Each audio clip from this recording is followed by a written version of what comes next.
Hey, we are back with a brand new movie on What If Naruto TENTEN and Neglected Everyone? Hawkeye's movie. But before we start, be sure to subscribe to our channel and like this video. Now let's begin the story. Now, we all know the story about Naruto's past, right? If you don't and you're reading this, you must be fucking retarded, so I won't get into it. Kyuubi comes, yada yada, sealed into baby, blah blah. Everyone hates him, insert silent angst here. My version, however, takes place the day after the bell test, on Team 7's first D-rank mission. So without further ado, I present to you the first chapter of Hawkeye's. Oh, warning. I don't like Sakura or Sasuke, nor do I like Naruhina or Narusaku. High above the noble, ninja city of Konoha, atop the roof of the Hokage Tower, three figures could be seen. Not from the ground, mind you, they are far too high up for that. These figures, cloaked in mystery at this point, consisted of a loud pink-headed howler monkey of some type, a raven-haired girl whose aura of superiority could be felt from miles around, and an orange-clad boy who happens to be the star of this story. The girl and the loud monkey seem to be in some sort of argument with said orange protagonist. If one listened, one could make out these words. "Naruto, you dumbass. How can we find the cat from up here if we can't even see people from this height?" Screeched the monkey, who had somehow managed the ability to form coherent sentences. In fact, it yelled so loud that it was impossible to tell she was still winded from scaling such a gargantuan structure. A skill mastered through years of practice, one would assume. She's right, Dobie. Not even I could see the cat from up here," said the girl in a surprisingly mannish voice. "Even if I had the Sharingan," the princess of the shadowy locks added. "Ah, come on Sakura-chan, it seemed like a good idea at the time," our citrus-hued hero defended. He had honestly thought the vantage point of the building would be the perfect roost to find the elusive pet of the Dayamo's SP wife. "Whatever, Dobie. I'm getting down and finding it the right way." "I'll come too, Sasuke-kun," the newly dubbed Sakura-chan exclaimed with great vigor. Vigor so great in fact that Sasuke-kun had to fight back the tears of unimaginable pain that resulted from the bursting of his eardrums. He has an image to uphold. The two agitated squad mates made their way down the building using the incredible ninja skill called using the stairs.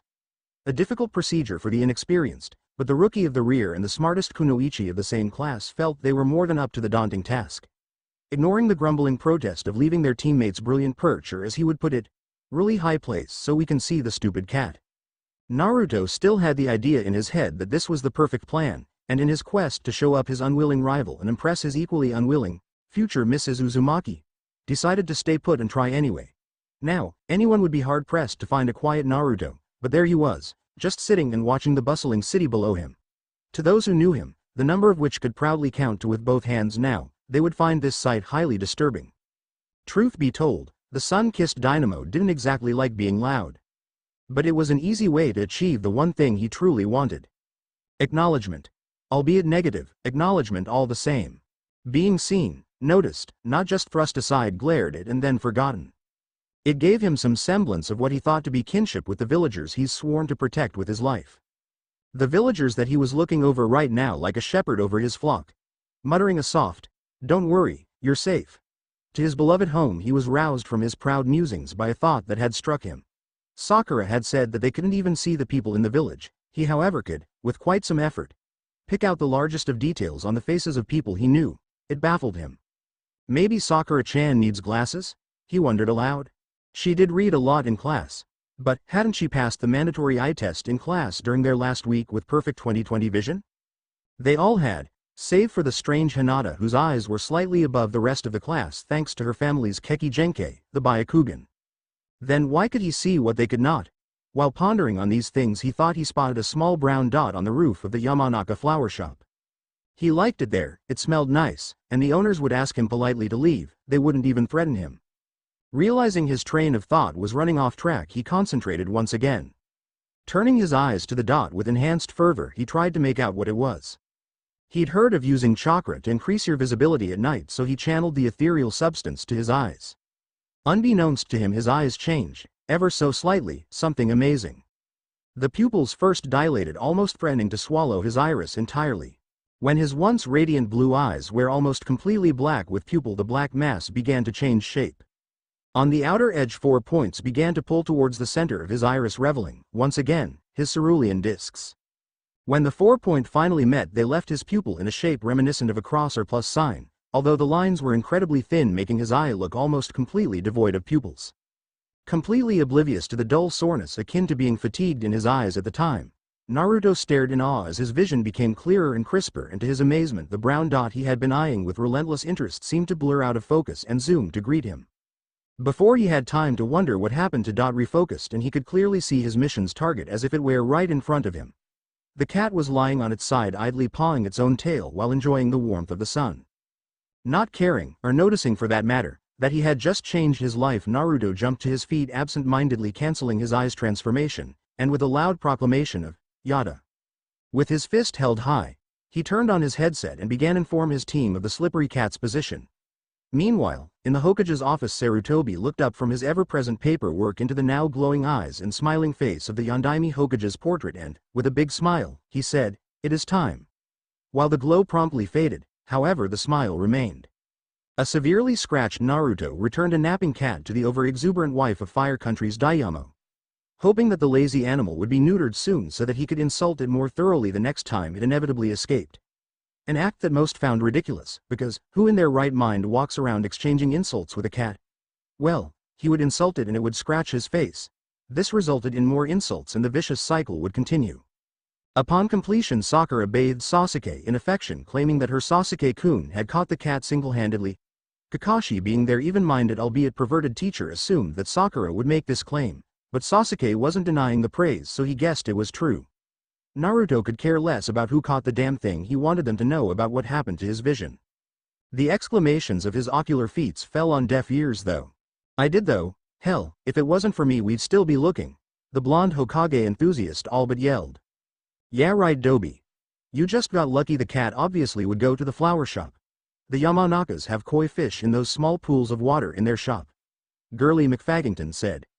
"Sasuke-kun is right, Naruto," Sakura chirped, or attempted to chirp. It came out more like fingernails on a chalkboard. "But it was on the roof." Naruto deadpanned. "He's right, you know," Inner Sakura noted. Inner Sakura was promptly ignored. Sasuke, seeing he was caught, just decided to answer with a friendly, "Well, they wouldn't let it in the store, you stupid fool." Ah, the warmth of friendship. Well, friendship for Naruto anyway. Sakura, wanting to back up her love interest, decided to interject, "Yeah, Sasuke is way smarter than you, Naruto. Stop lying." Naruto may be a merciless prankster, but he was defiantly not a liar. He detested lying, because when he was young the villagers would lie to him so that they could get under his emotional defenses and hurt him. So he was quite angry at his crush for this statement. "What? I'm not a liar. Kakashi-sensei, you believe me, right?" Naruto was hoping beyond hope that his teacher would show some semblance of student-teacher relationship and at least humor him. The Cyclopean perv just stated in cool monotone, "Naruto, even if you had binoculars there is no way you could have possibly seen the cat from that height." Naruto was crushed, but he didn't show it. He just smiled his normal, goofy, smile and said in his normal, loud voice, "Yeah, I guess you guys are right. There was no way I could have seen it. Sasuke was right, I did just get lucky. Well, I'm gonna go home now, see you guys later." With that he turned on his heel and dashed, all out sprinted back to his rat trap apartment, his smile never leaving his face. Needless to say, his three comrades were a little confused by his actions. He hadn't asked Sakura out on a date, he ran faster than they had ever seen him away from them, he ended the argument by accepting defeat, and he said that Sasuke was right and he was wrong. Something was very, very wrong with Naruto, and it scared them. Flashback over. Upon entering his apartment, with the full intention of falling asleep and trying to forget about his traitorous team, Naruto spied a note on his dilapidated table, a note with the Hokage seal on it. Opening the note in a normal fashion instead of just going apeshit on the envelope like he usually did, he found it to be a summons. A mission maybe, there's only one way to find out. So that brings us to his current position of a leisurely walk to the Hokage Tower to visit his favorite old person. He decided to be the bigger man and forget what his team said and to never bring up his eyes again. That way everything would be back to normal. With this line of thought in his head, Naruto picked up his pace and slapped his stupid grin on, turning it up to full blast. This act accidentally blinded an unsuspecting villager with the misfortune of forgetting his sunglasses. Entering the Hokage Tower and ascending the stairs, he came face to face with his favorite secretary. Whoops, did he say favorite? He meant his worst nightmare. Now, Naruto got glares nearly 24/7, but hers were a cut above the rest. When she sent that sinister stare his way, it was like she was grinding her stiletto heel right into his balls. By an act of kami, his imagined testicular torture was cut short today thanks to the appearance of the Sandaime Hokage himself, miraculously changing the glare into a smile almost as big as Naruto's. Releasing his held breath and muttering an extremely soft, Deus ex machina, Naruto then proceeded to greet them in his regular fashion. "Oi! Ohio old man, Secretary Ne-chan," he screamed with all the strength he could muster. The Hokage just smiled a warm smile.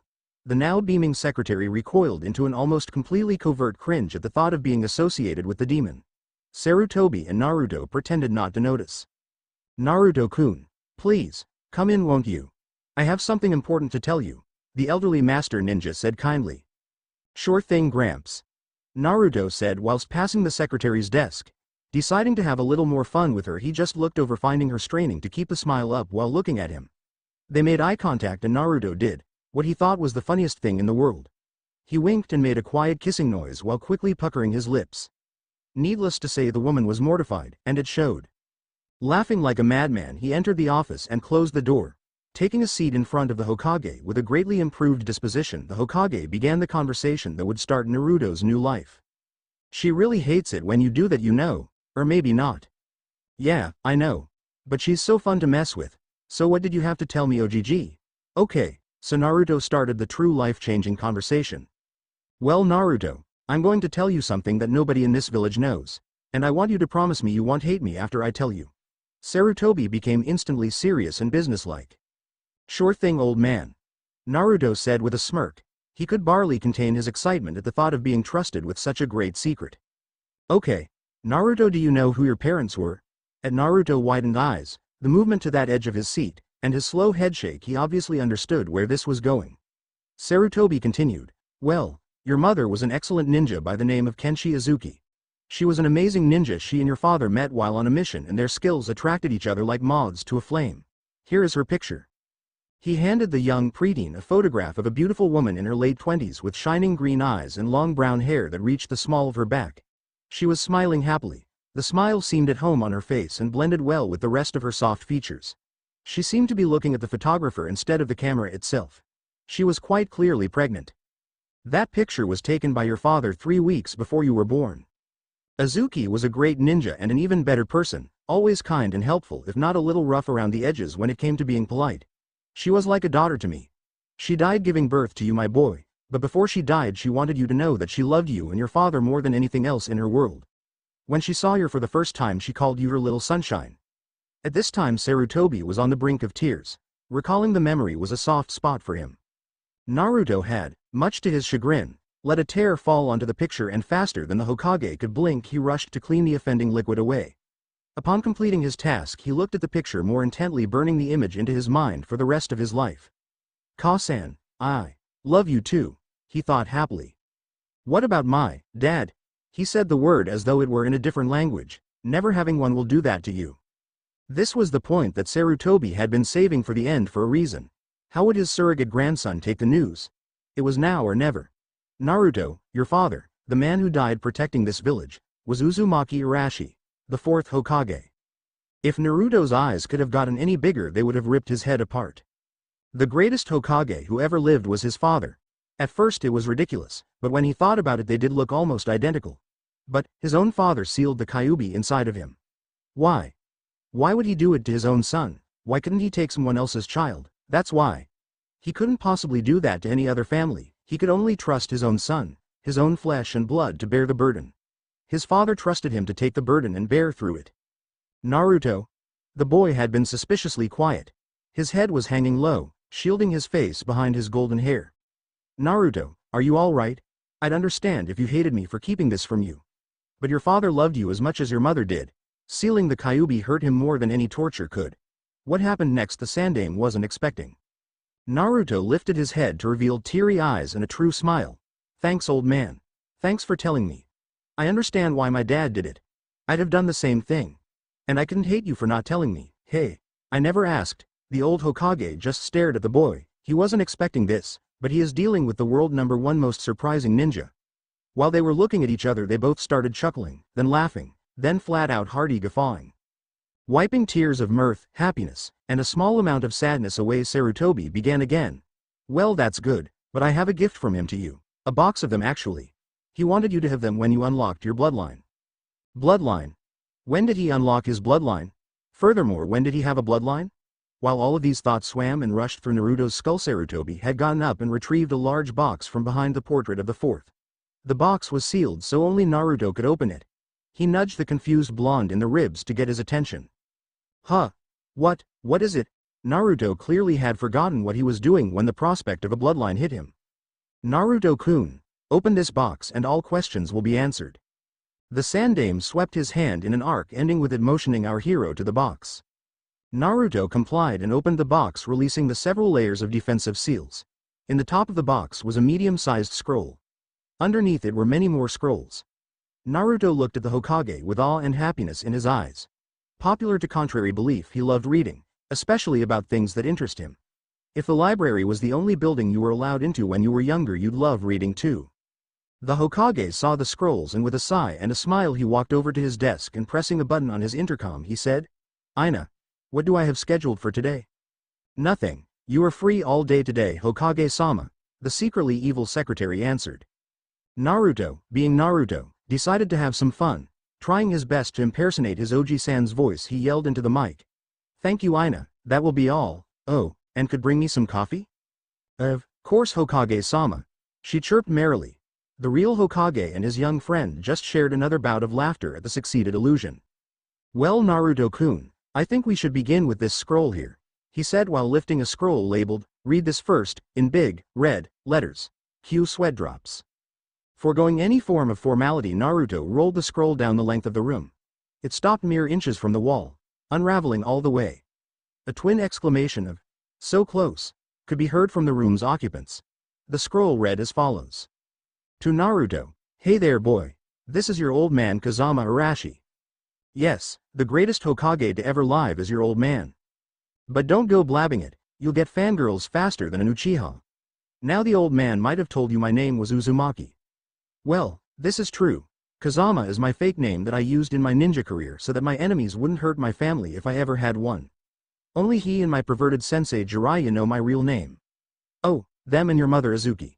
Now, as per my instructions, Oji-san should have told you who your parents were. Well, we love you a lot, so don't worry about that. Now in here you will find information about our bloodline, the Takagon, Hawkeye. It allows us to see much farther than any other being alive. This made us great assassins. You will also learn to increase your speed for our family's taijutsu styles, Tamaken, Bullet Fist, and Keizuken, Wind Fist. This package will also contain info on how to train in new elements. We know your chakra affinity is wind and lighting because we tested when you were born. There are many different things in here that will make you strong, but you need to work for it. No son of mine is gonna just get strength just like that. You should also get an inheritance. Now we weren't exactly rich per se, however we did have many possessions as well as a house that you can live in. It ain't a mansion or a clan house, so don't get your hopes up. You should have enough money to last for quite some time, if you eat like me. If you eat like a normal person you could call yourself rich. You'll need to do missions, but you can use that money for spending money and the inheritance for living money. Now get to reading, boy. Bring the Uzumaki name to greatness, I know you can do it. Oh, and make sure you get yourself a girlfriend. Protecting people important to you will help you get stronger. Plus you're gonna need an heir eventually, why not work on it now?" Naruto's sweat dropped while Sarutobi just laughed. P.S. having several senseis who are experts in their own branch of jutsu would help a lot.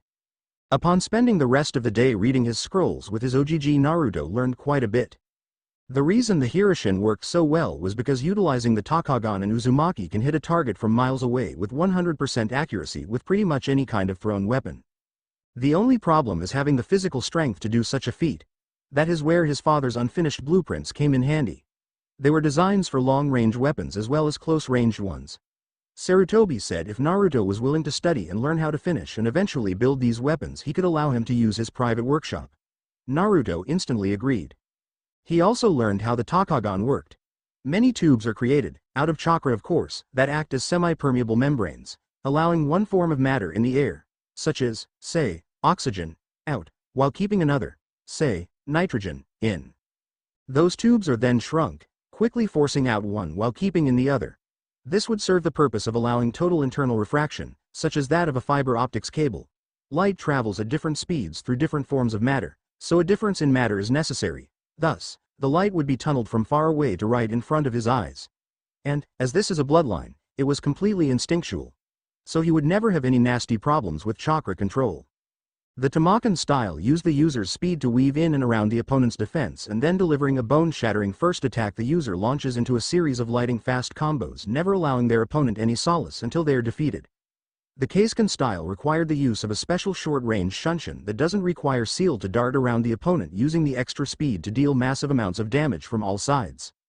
He learned the basics of picking off enemies from afar using his eyes. He still had to get practice, but he was pretty good with the kunai.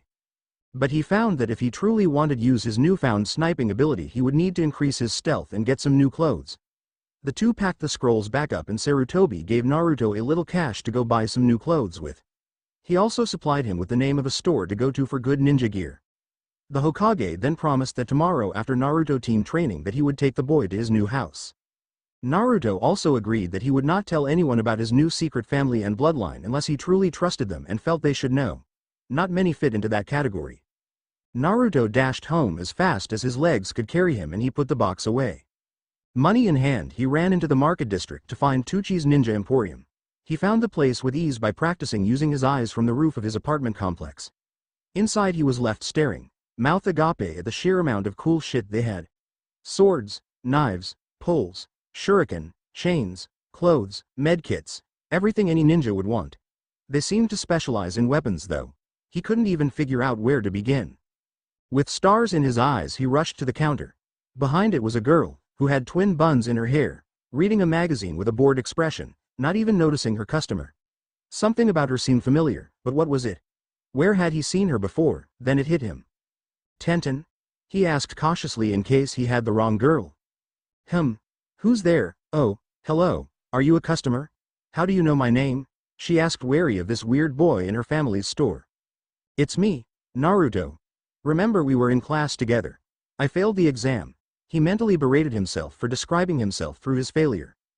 Naruto, oh yeah, I remember you now, you were the really loud, funny kid," she exclaimed, proud of her own recollection abilities. "So, Naruto, what would you like?"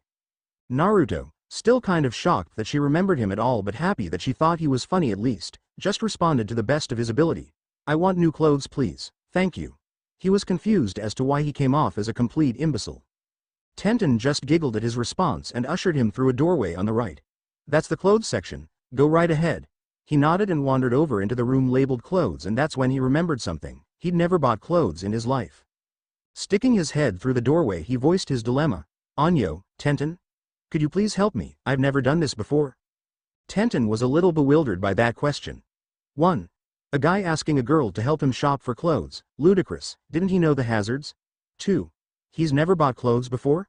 Then she remembered that he was an orphan. He probably only had a few clothes that the orphanage or his foster family gave him.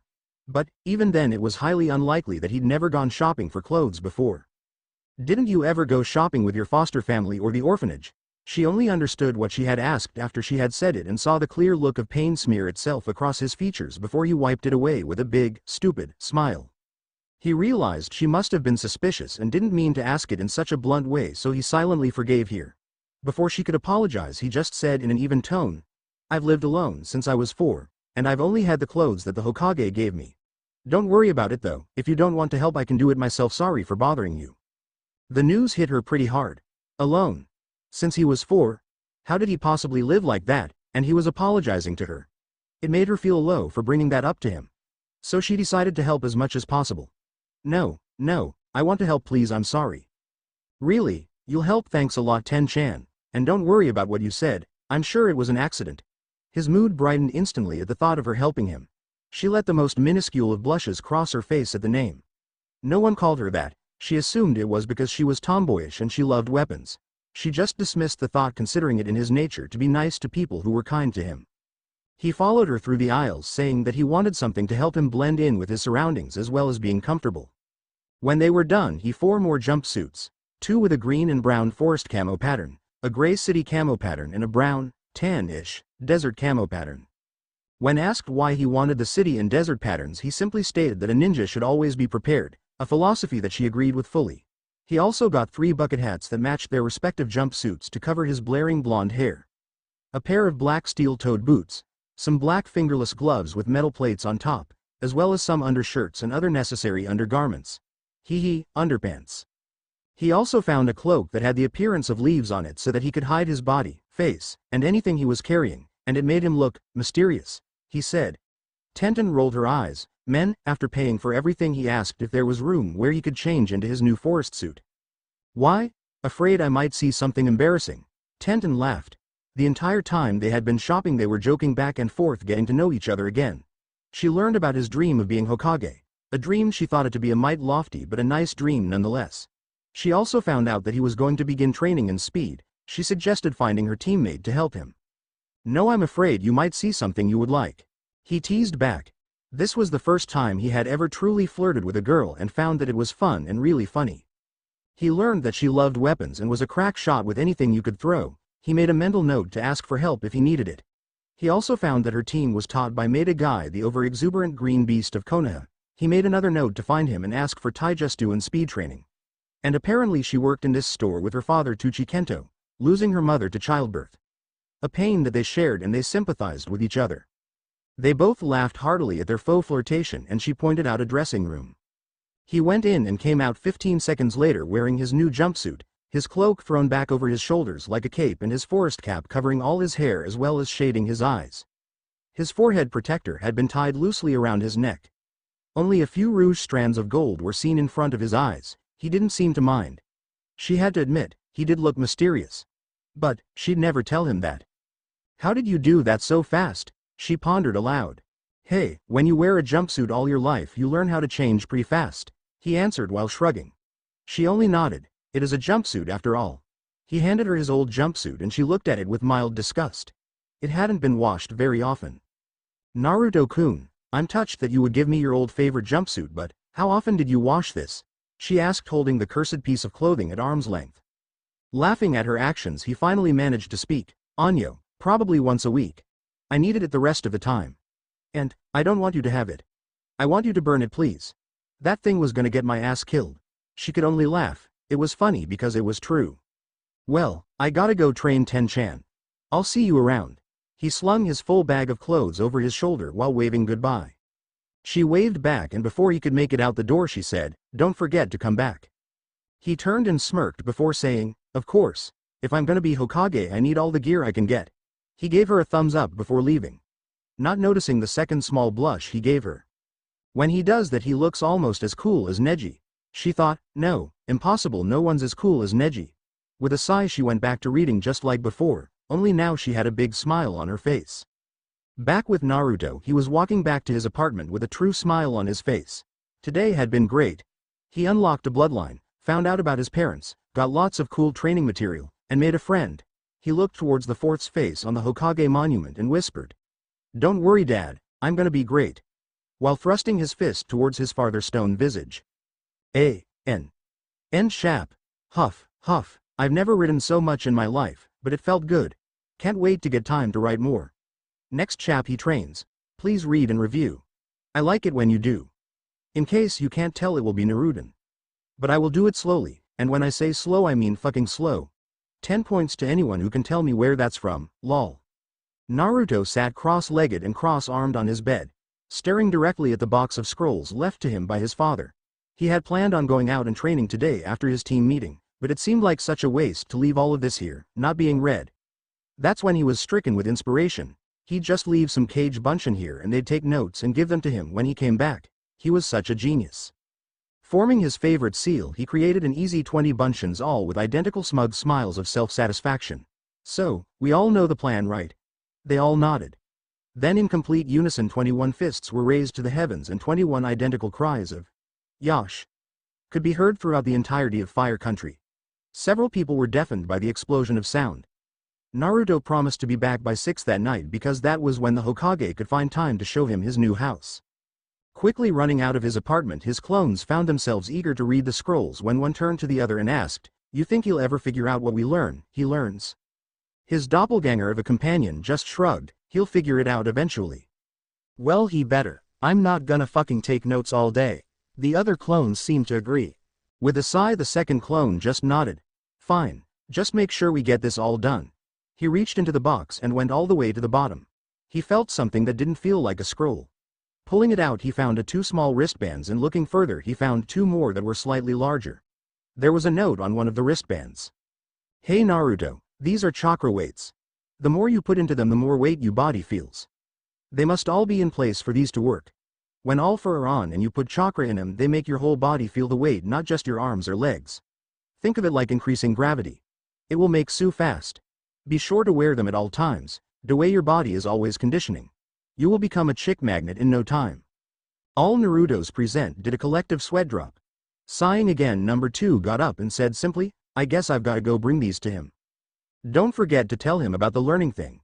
Number 1 shouted as number 2 left the rat trap apartment. Well fellas, let's get to reading. I call the blueprints. No way. I had him first. Hey, I want chakra control. It's mine. This is gonna be a long day. Back with real Naruto. Naruto had made his way to the Team 7 bridge early because he wanted to try out his camouflage in the nearby trees. He crept up into a suitable tree and hid himself to the best of his abilities by wrapping his cloak around him. Surprisingly, he blended almost perfectly. He had been there for about 3 minutes when one of his clones had come by with 4 things in his hands. Upon closer, Takagon enhanced inspection, he found them to be rings of some kind, almost like sweatbands for your wrists. Because of their chakra link, the clone was able to spot him, and he made his way to his creator. When he made it to his blonde god, he handed him the weights, and Naruto just said, "What the hell?" "Dispel me and it will be completely explained," the clone said tiredly. "K." With that, Naruto drew his fist back and slammed the wannabe right smack in the face. This was not exactly expected by the clone, but it should have been. Making said wannabe disperse into a cloud of smoke. Naruto was slightly confused when all of a sudden all the information that the clone had wanted to tell him came rushing into his skull. He understood how the weights worked, and he remembered the clone's conversation. This was an amazing revelation. With stars in his eyes, he shouted, "So cool," straight up to Kami's domain. Remembering his plan to hide, he quickly recovered his old hidden position while lacing the weights on. He decided to activate them when he started training. He might put too much in and break the branch. It had been about 10 minutes when his secret crush had finally made her way to Team 7's meeting area. Sakura looked around and, finding no one, she sighed and took her seat underneath Naruto's tree. Naruto's breath hitched. He never got to see her this close before. Using his new eyes, he inspected her face a little more. She did indeed have a larger forehead than most, but what did he care? He had a larger inner demon than most. She had pink hair that no one else in the village had, and he had blonde hair that no one else had, except maybe Ino, but she doesn't count. She had green eyes, he had blue eyes, but that doesn't matter. It was a match made in heaven. Poor deluded fool. While scrutinizing the object of his affection, the lucky monkey started thinking about hers. She wished that Sasuke-kun was here with her, and then they could fall in love without that stupid Naruto around to ruin her life. Unfortunately, or fortunately, she had voiced her opinion. The unknown watcher had felt an extreme pain right where his heart should be, and his stomach felt awful. Sure, he had bugged her a bit, but he didn't ruin her life, did he? He decided that all he needed to do was think positive and it would defiantly work out. So he just decided to try that while tuning out Sakura's rant about how much she hated him. He was having a difficult time. While the pink-haired Kuno bitch, I listed the reason why she hated Naruto and she loved Sasuke-kun. Said Sasuke was gloomily making his way to the field. In an attempt to ignore his eternal love's hate rant, Naruto used his family's ability to watch his rival. Sasuke was walking at a sedated pace to the meeting area, brooding all the way. The amount of angst seemed to flow from him in waves. Naruto could swear he saw a flower wilt when the black-headed Avenger walked past it. I hope he never figures out how to use that as a weapon, Naruto thought to himself. Spending the next few hours in total silence was the hardest thing Naruto had to do. Watching his teammates, he found that all he wanted to do was to tell Sakura-chan to stop obsessing over a jerk and to take said jerk and shake him until he stopped being so damn antisocial. When Kakashi finally arrived, he noticed something. He only heard one cry of, "You're late," and "liar," and it just sounded terrible compared to the fun sound he got out of hearing it with Naruto's voice mixed in. It really sounded much better than the banshee-like scream of his female student. It took a lot of self-control on Naruto's part not to give away his position. But afterwards he was proud of himself. That was another thing, he couldn't find Naruto at all. "Hey, where's Naruto?" came the expected question. Before either of his other students could say, "Who cares A bundle of leaves seemed to fall from the sky in between the teacher and his students. They all took defensive positions when the bundle started to spin in place at a slow pace. It unraveled to reveal someone in complete camo and an almost blinding smile. "Right here, Kakashi-sensei," the person shouted. "Naruto," Team 7 said in three-part harmony. They were all surprised by his change in attire, but what shocked them the most was that he was able to hide from all of them. "Yup. What's up?" He was brimming with pride at the fact that even his Chunin sensei couldn't find him. "Hey, I'm gonna kick so much ass," he thought proudly. Somewhere in the afterlife a blonde-haired spirit smiled at the sight of his son evading the detection of his former pupil. "He's gonna kick so much ass," he stated proudly. So you changed clothes, so what Dobie, guess who said. "Yeah, so what? Guess who's #1 fangirl added eloquently. "Hey, you're just jealous Teme," the would-be Hokage retorted. "Well, now that that's over, I just want to let you know that the Hokage asked me to give you the day off today," Kakashi said with his upside down. "You." Smile. Sasuke was mad. He could have been training to kill him. Sakura was ticked that her teacher made them wait for 2 hours to give them the day off. Naruto was ecstatic. He would have all day to train. No stupid missions. "Sweet.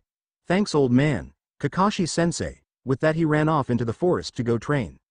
"No, Naruto, I won't go out with you," Sakura exclaimed agitatedly.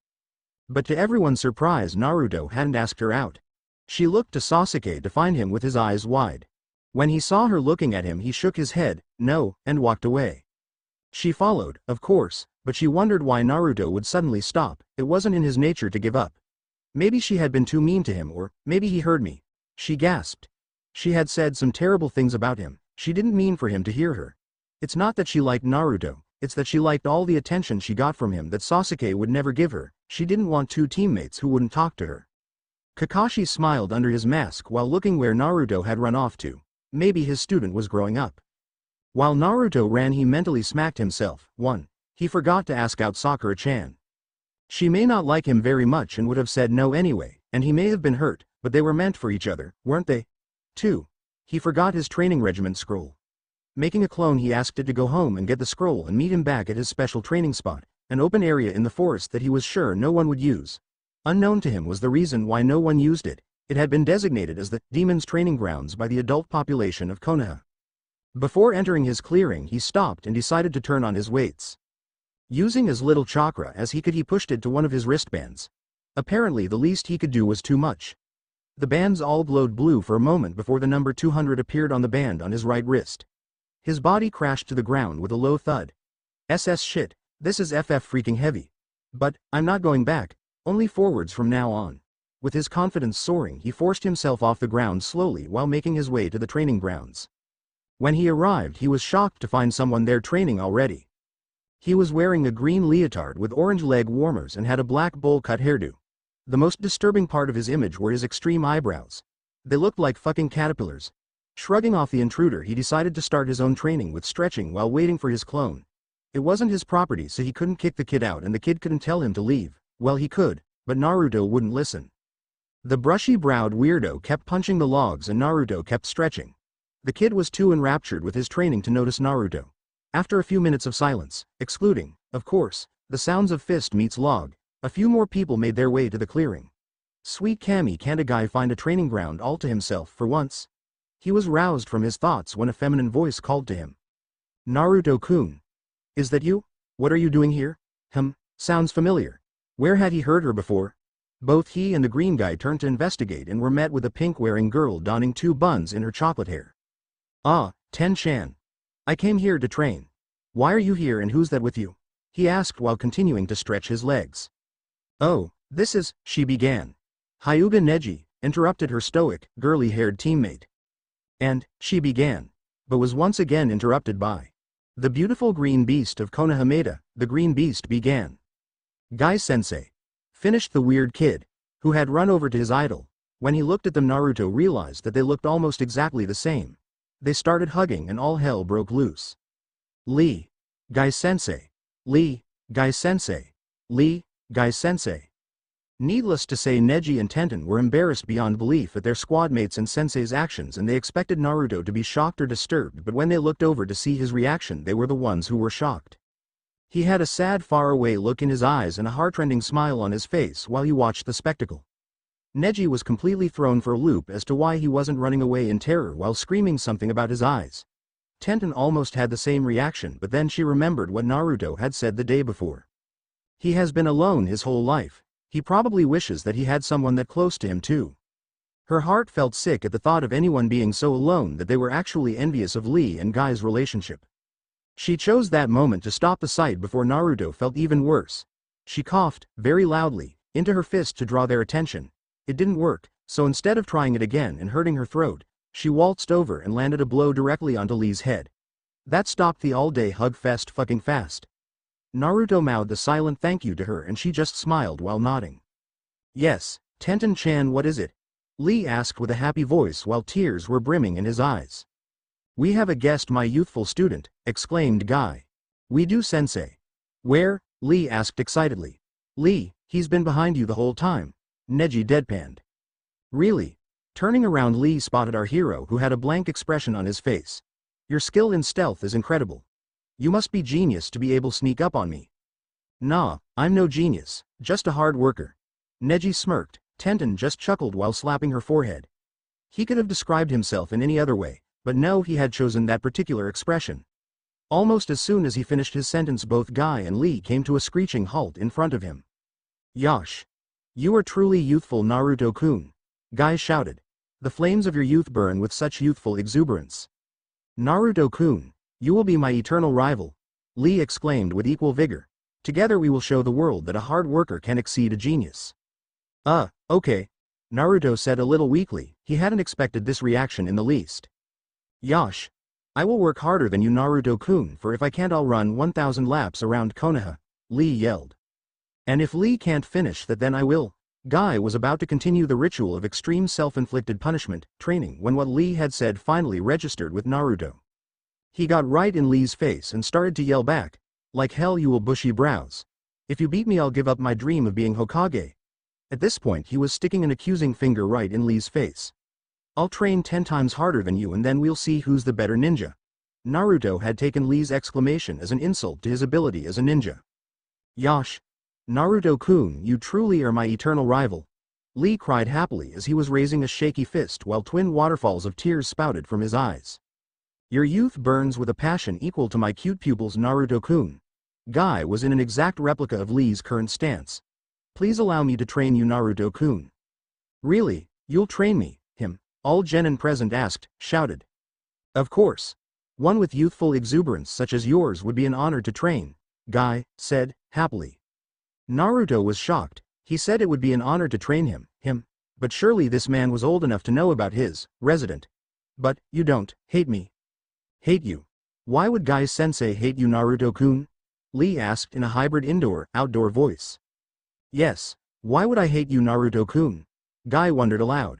Tenten and Neji both had the same question but felt no need to repeat it again. All Naruto did in response was take off his hat and remove his cloak, which was obscuring his face a little. After revealing his striking blonde hair and his whisker marks, he just pointed to his face. The others were confused, but Guy instantly recognized him as the Kyuubi boy and understood his question fully now. He had never really known the boy, so he had never had an opinion about him. He had known, however, about the hate and scorn his village had shown the boy. Upon seeing the quiet intensity of the pain in his eyes, Guy was a little sick to his stomach at the thought of his beloved village treating anyone so harshly, especially one of its loyal ninja. He had heard about the boy through Kakashi. Wait, isn't my eternal rival Kakashi your sensei? Surely he should be training you. Naruto flinched a little. This guy obviously didn't want to train him. Well, he kind of needs to train Sasuke, but I don't mind. I can get stronger by myself. But if you don't want to help me, I'm sure I could find another sensei. Plus my dad said that I should get a few senseis. Guy was pissed at Kakashi's actions, but he didn't show it because he would talk to him later. Tenten, Neji, and Lee decided to ask Naruto about his odd question later. Oh, no, of course I'll help, Naruto-kun. But because I am not your official sensei, I need to know what you want to improve, Guy said to show the boy that he truly didn't hate him. Really, you really will? Thank you, Guy-sensei, Naruto shouted while tackled the Chunin to the ground. After Guy regained his senses and both Naruto and Lee had calmed down, he asked Naruto to list his needs. Well, I need to work on speed and strength and accuracy. Lee and I can help you with strength and speed, Naruto-kun. Tenten-chan can help you with accuracy, she's the best shot I know, he proclaimed proudly. Tenten beamed with pride while she threw a kunai dead center into a target over 50 feet away. Now, Naruto-kun, do you have any weights? They are essential to your training. Sure I do, sensei. I'm wearing them right now. Excellent. May I inquire as to how much weight my new youthful student is wearing? Guy asked eagerly. Lee was also interested in knowing how much weight his new rival was wearing. Tenten was mildly interested and Neji could care less. About 200 combined, I think. Guy was ecstatic that his new student could handle such weight. Lee has excited that his rival was wearing so much weight. Tenten was shocked he could have so much weight. Neji was skeptical that he could hold so much weight. Impossible, I see no weights on you. You're lying, Neji said in a cool control tone. As much as Tenten didn't want to label her new friend as a liar, it seemed like she had no other recourse. Besides, Neji was always right. Lee couldn't help but be shocked that his rival would stoop so low, and Guy was just eyeing his pseudo-student's wristbands. Naruto turned to the stuck-up Hyuga and said, I am not a liar, with enough ice to freeze hell over. He held up his wristband, with extreme difficulty. These are special chakra weights. When all four are on the person, the amount of chakra they put in is transferred to weight that is spread out over their entire body. I am currently under 200 pounds of pressure at all times. I am not a liar. And with his explanation concluded, he curtly flipped Neji the bird. Amazing, Naruto-kun. Can you please give me some of those weights? Lee asked with stars in his eyes. Guy also looked excited at this prospect. Sorry, Lee, as far as I know these are the only ones made and they were given to me by someone special who wants to remain secret. Lee and Guy's expression fell considerably. But, I'll figure out some way to make more of them. It's a promise. Lee and Guy perked up. Naruto had said that in an attempt to cheer up his new sensei and rival, he didn't want them to dislike him, but he had no idea how to do that. But now he had to do it. Why did he always get himself into these situations? Really, Naruto-kun, you do that for me? Lee asked. Not many people were that kind to him, especially after just meeting him. They often said he was weird for some odd reason. Sure thing, bushy brows. I never take back my words. It's my Nindo. Guy smiled at his newfound student's bravado and spirit. Neji was still fuming at the disrespect Naruto had shown him, and Tenten had been trying to calm him down in hopes of getting on his good side, but she still smiled at Naruto's proclamations. Shortly after that, a second Naruto made his way into the clearing. Ignoring the strange looks from everyone in the clearing, he walked up to the original. Hey boss. Just got your scroll here, and some ramen. Figured you'd like something to eat so you can keep your energy up. Oh, and number 2 says you need to make a replacement for number 1 cause you smoked him. Taking the scroll and ramen while nodding, he said, oh sure, thanks for the ramen. He put the scroll and cup on the ground and then proceeded to make another clone. The 2 clones marched off back to Naruto's apartment while the others were still gawking. What? What do you mean? What the hell was that thing?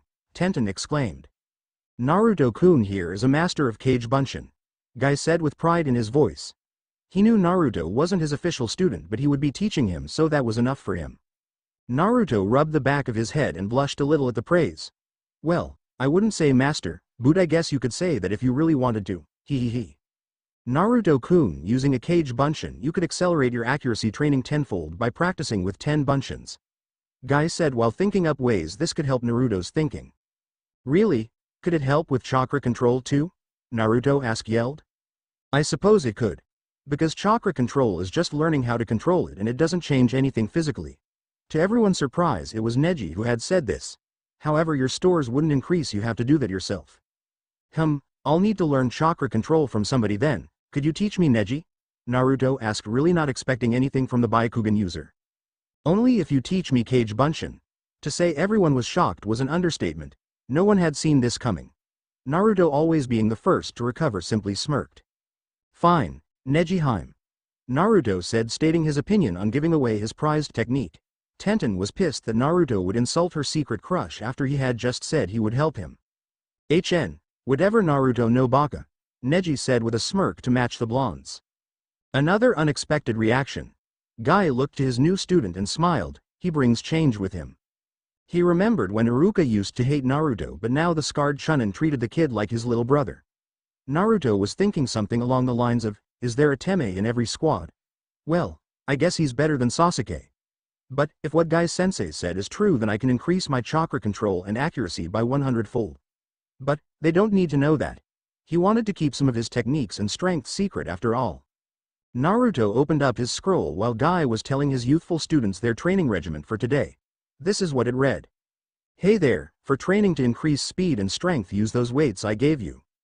Make sure to do 100 push-ups, pull-ups, sit-ups, 200 jumping jacks, 300 punches with each arm into a log, 300 kicks with each leg into a log, and 20 laps around the village. Then anything else your sensei should tell you. As for accuracy, just practice throwing, remember follow through. Increase weight every week by 50 pounds and increase the number of each exercise each week by 50 as well, except for laps, increase those by 5. He can't be serious. P.S. Yes, I'm serious. Insert massive sweat drop here. He didn't give away his name or my relation to him. I guess that is so that my sensei can read it. What do you have there, Naruto-kun?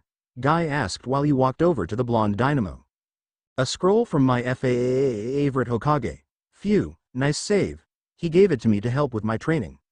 Well, this certainly does seem extensive for conditioning your body. But you need to learn a taijutsu style, my youthful student. Guy said while scrutinizing the scroll. Oh, I have my clones at home memorizing the forms, and when they do I'll practice them after I get faster, Naruto said. Good, well then, let's get started, my youthful pupils. OSSU, cried Lee and Naruto in unison. Tenten giggled at his antics while he tried a very slow and lopsided salute. That night the Hokage paid Naruto's apartment a visit. In his pocket he had the keys to Naruto's new house, and on his face he had a happy smile. He knocked on the door. After a few moments the sounds of someone rushing around and tripping, quite a few times, were heard. Naruto almost ripped the door off its hinges to reveal a chuckling Hokage. Hey Oji. Hello Naruto-kun. Excited? He asked, knowing full well the answer. Oh hell yeah. Just as I thought, chuckled the old sandame. Well, shall we go? Naruto then proceeded to, slowly, gather up all the things he had packed before the Hokage arrived. Clothes, food, that's it. After saying good riddance to a place that held only bad memories, they walked down the street toward the forest. After walking into the forest for a little while they came across a house. The outside was a light gray color with a green metal roof and green shutters on the windows. It was 2 stories and had a basement as well as an attic. They were 3 bedrooms with a bath in each. A living room big enough to comfortably fit about 20 people, and it was adorned with 3 large couches, a recliner, a few beanbags, and a large television as well as a fireplace. The study had many books ranging from chakra control to advanced physics to sewing, as well as a large oak desk and a few filing cabinets. The kitchen was large enough for a few people to be in there without getting in the cook's way. It had a fridge and a double oven plus a microwave. The dining room had a formal feel to it, and the large table could seat as many people as the living room. The master bedroom had large, heated waterbed as well as a big TV on the opposite wall, a dresser, a wardrobe, and a walk-in closet. The other bedroom was more of a kid's room, and the last bedroom was obviously a guest room, but it still was very nice and cozy. The bathrooms all had the essentials as well as tub, showers. The master bathroom, however, had a jacuzzi for relieving muscle stress. The basement was actually a large dojo-like area with special places for storage scattered around the edges. His clones could practice in here while he was out. The attic was just a normal attic, but it could be turned into an extra room if the need be. The Hokage had had several genin teams come and clean the house as well as to restock the kitchen and wardrobe. Naruto now had several pairs of casual clothes as well as formal attire. After inspecting the whole house, Naruto was on the verge of tears. He hugged the old Sarutobi and thanked him profusely. When the Hokage finally had to leave, after having some ramen to celebrate of course, Naruto told him to come by and enjoy some time off every once in a while. The blonde heir made his way into the master bedroom and, after a quick shower, drifted off into a happy sleep about ramen, training, and a crying Sasuke. And so it started. Every day after the team meeting, Naruto would go meet Team Guy and depending on the day would train with a different member. Every Monday, Wednesday, and Friday 20 of Naruto's clones would practice with Tenten. And every Tuesday, Thursday, and Saturday 20 would practice with Neji. While every day aside from Sunday, he took that day off. You can't train all the time. Even with his stamina and healing factor, you need to rest every once in a while. The original would train with Lee and or Guy in speed and strength after doing his father's designated warm-up routine. Unknown to the others, however, was that Naruto would send an extra 200 to Neji's practice in secret, watching with their Tokagans from afar, as well as an extra 200 to Tenten's. This had 4 advantages. 1. He got extra training and improved faster. 2. He learned how to read lips. 3. He increased his chakra stores. 4. He improved with his Takagon. While the first 120 clones would practice when Neji or Tenten were teaching, the other 100 would practice with different ranged weapons until he mastered them, then he would move on to the next. Currently he had mastered using a slingshot, a blowgun, and he was currently training with a bow. This, along with the extra 100 he always left at home to study, made his already massive store even larger. He also had his clones use the Hokage's private workshop to build the weapons he used as well as his ammo for each weapon. The others were astounded at his progress. They were also impressed with his will to keep going. He never once backed down from training and always made the effort to do 1 extra lap or 10 extra kicks when it was clear that he was just as exhausted as them. This inspired the others to work harder as well as change each of them. Neji became a little less antisocial, emphasis on little, but it was still noticeable. Spending several days a week surrounded by 20 Narutos who tell jokes and mess around because they have nothing better to do while practicing will do that to you.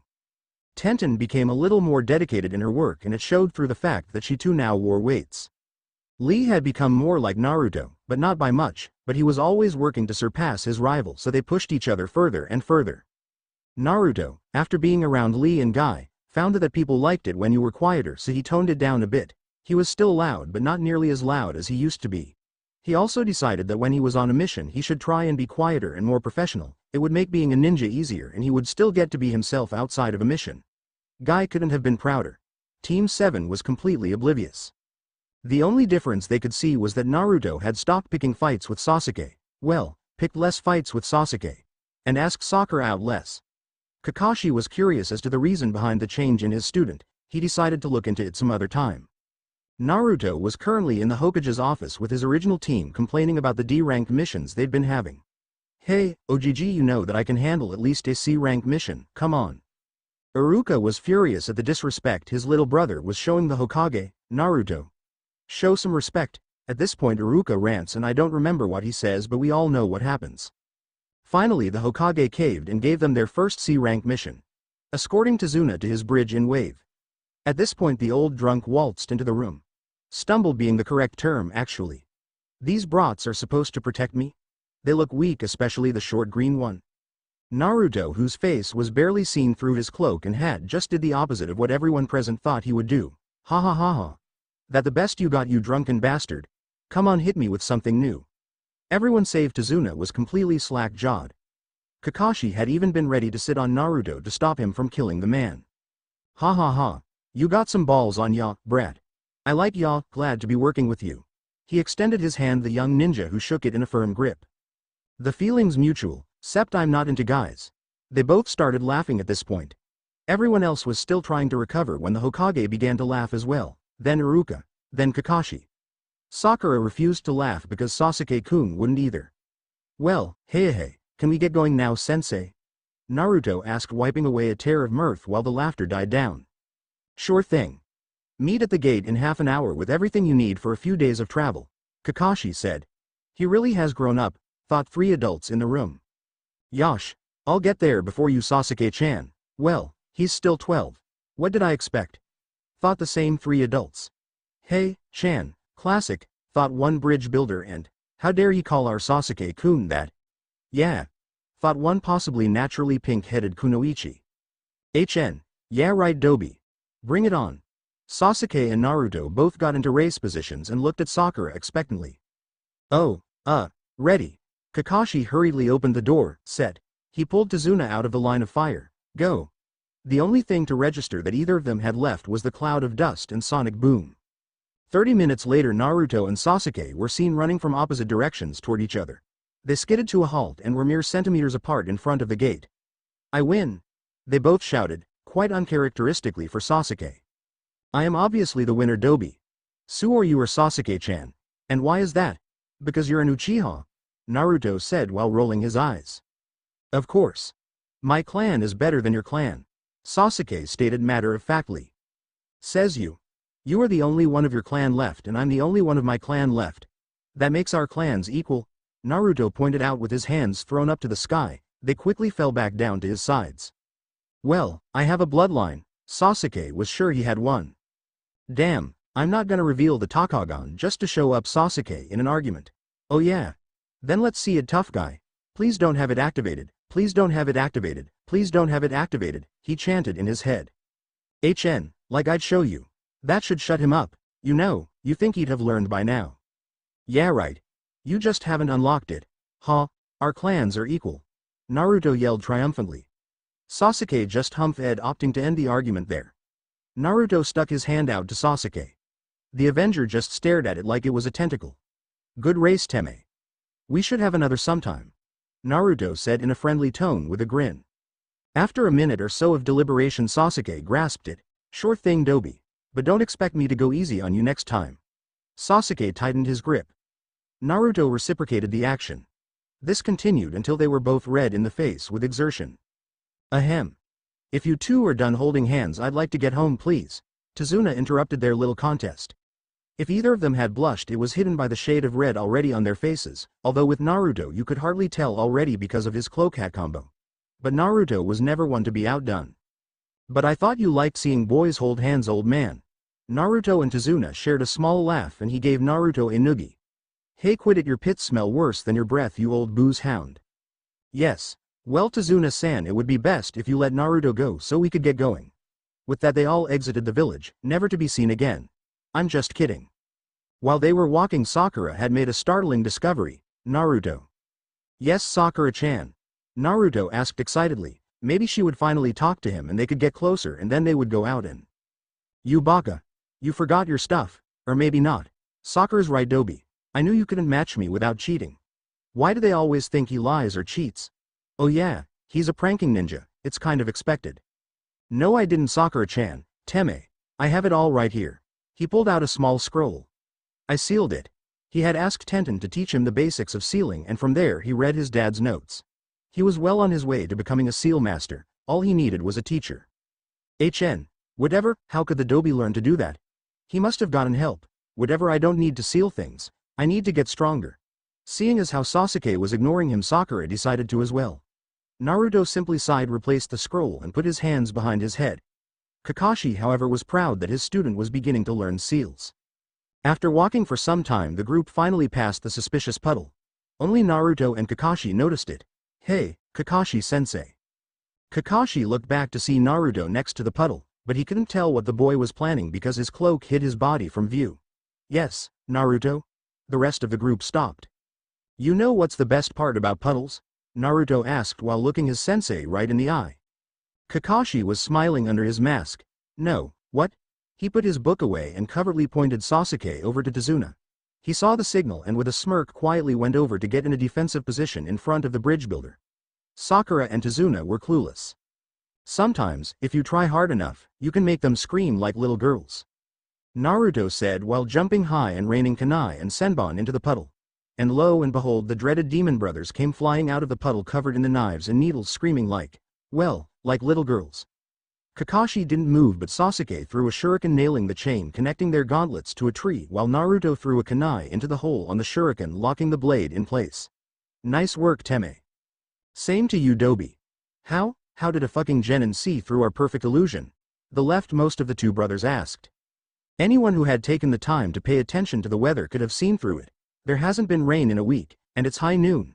There is no way a puddle could have been in the middle of a hot, dirt road, you fucking moron. Naruto exclaimed exasperatedly. Damn, he's got a point. The right brother said. That he does, the first brother affirmed. Now we get into the point where Kakashi chews out Tazuna. They keep going, yada yada. 1. So Naruto and the gang are walking along the road. Sasuke and Sakura are flirting, Sakura bothering Sasuke to the point of contemplated suicide. Kakashi and Tazuna are comparing favorite scenes in Icha. And Naruto is trying to drown them out while muttering something about perverted old men. When out of nowhere Kakashi grabs Tazuna and drags him to the ground. Get down. Team 7 was eating dirt faster than Naruto eats ramen, and not a moment too soon, because a huge fucking sword flew overhead and embedded itself into the tree behind them. Ha ha ha, ah Sharingan no Kakashi. Momochi Zabuza S-Class Missing Nin of the Hidden Mist. Known as the Demon of the Mist for his skill in the silent killing techniques as well as killing all of the participating genin in his year's genin class. Kakashi and, to everyone's surprise, Naruto stated in textbook unison. But then Naruto started to chuckle. What's so funny, Gaki? Growled the missing nin. Nothing at all. Zabuza's non-existent eyebrow twitched. You know, if you need eyebrows, I have a friend who has more than enough to spare. At this point the vein that was throbbing before threatened to burst. Kakashi was trying so hard to not laugh, and a little while away watching in the trees Haku was giggling under her mask. 2. The others were too afraid to do anything but gape at Naruto for being so bold. I knew that kid had balls, but this is ridiculous. Zabuza just disappeared into the mist he had created, growling like an animal all the way. They formed a tight circle around the elderly bridge builder while taking defensive stances. If Sakura, Sasuke, and Tazuna were worried before, they were utterly distressed now. Sensing his companion's plight, Naruto turned his head to them. Don't worry you guys, Kakashi-sensei will protect us, and so will I, believe it, he said while allowing them to see his carefree smile and flashing them a thumbs up. He's right, you know, Kakashi said while sporting his usual, I smile. Their statements visibly relaxed the three scared shitless members of the group. How could that Dobi not be scared? This feeling is so intense, a certain Avenger screamed in his head. Wow, Naruto sure is cool-headed right now. He also looks really cool too. Wait a minute. Please tell me you know who it is. This brat, hey, what a guy. The drunken man was glad he had this kid to back him up. Very good, Naruto, thought Kakashi, proud of his student's ability to shrug off killing intent. When he thought about it, Naruto probably had to deal with this on a daily basis. He felt a little bad for ignoring his student, but he didn't have time to worry about it now.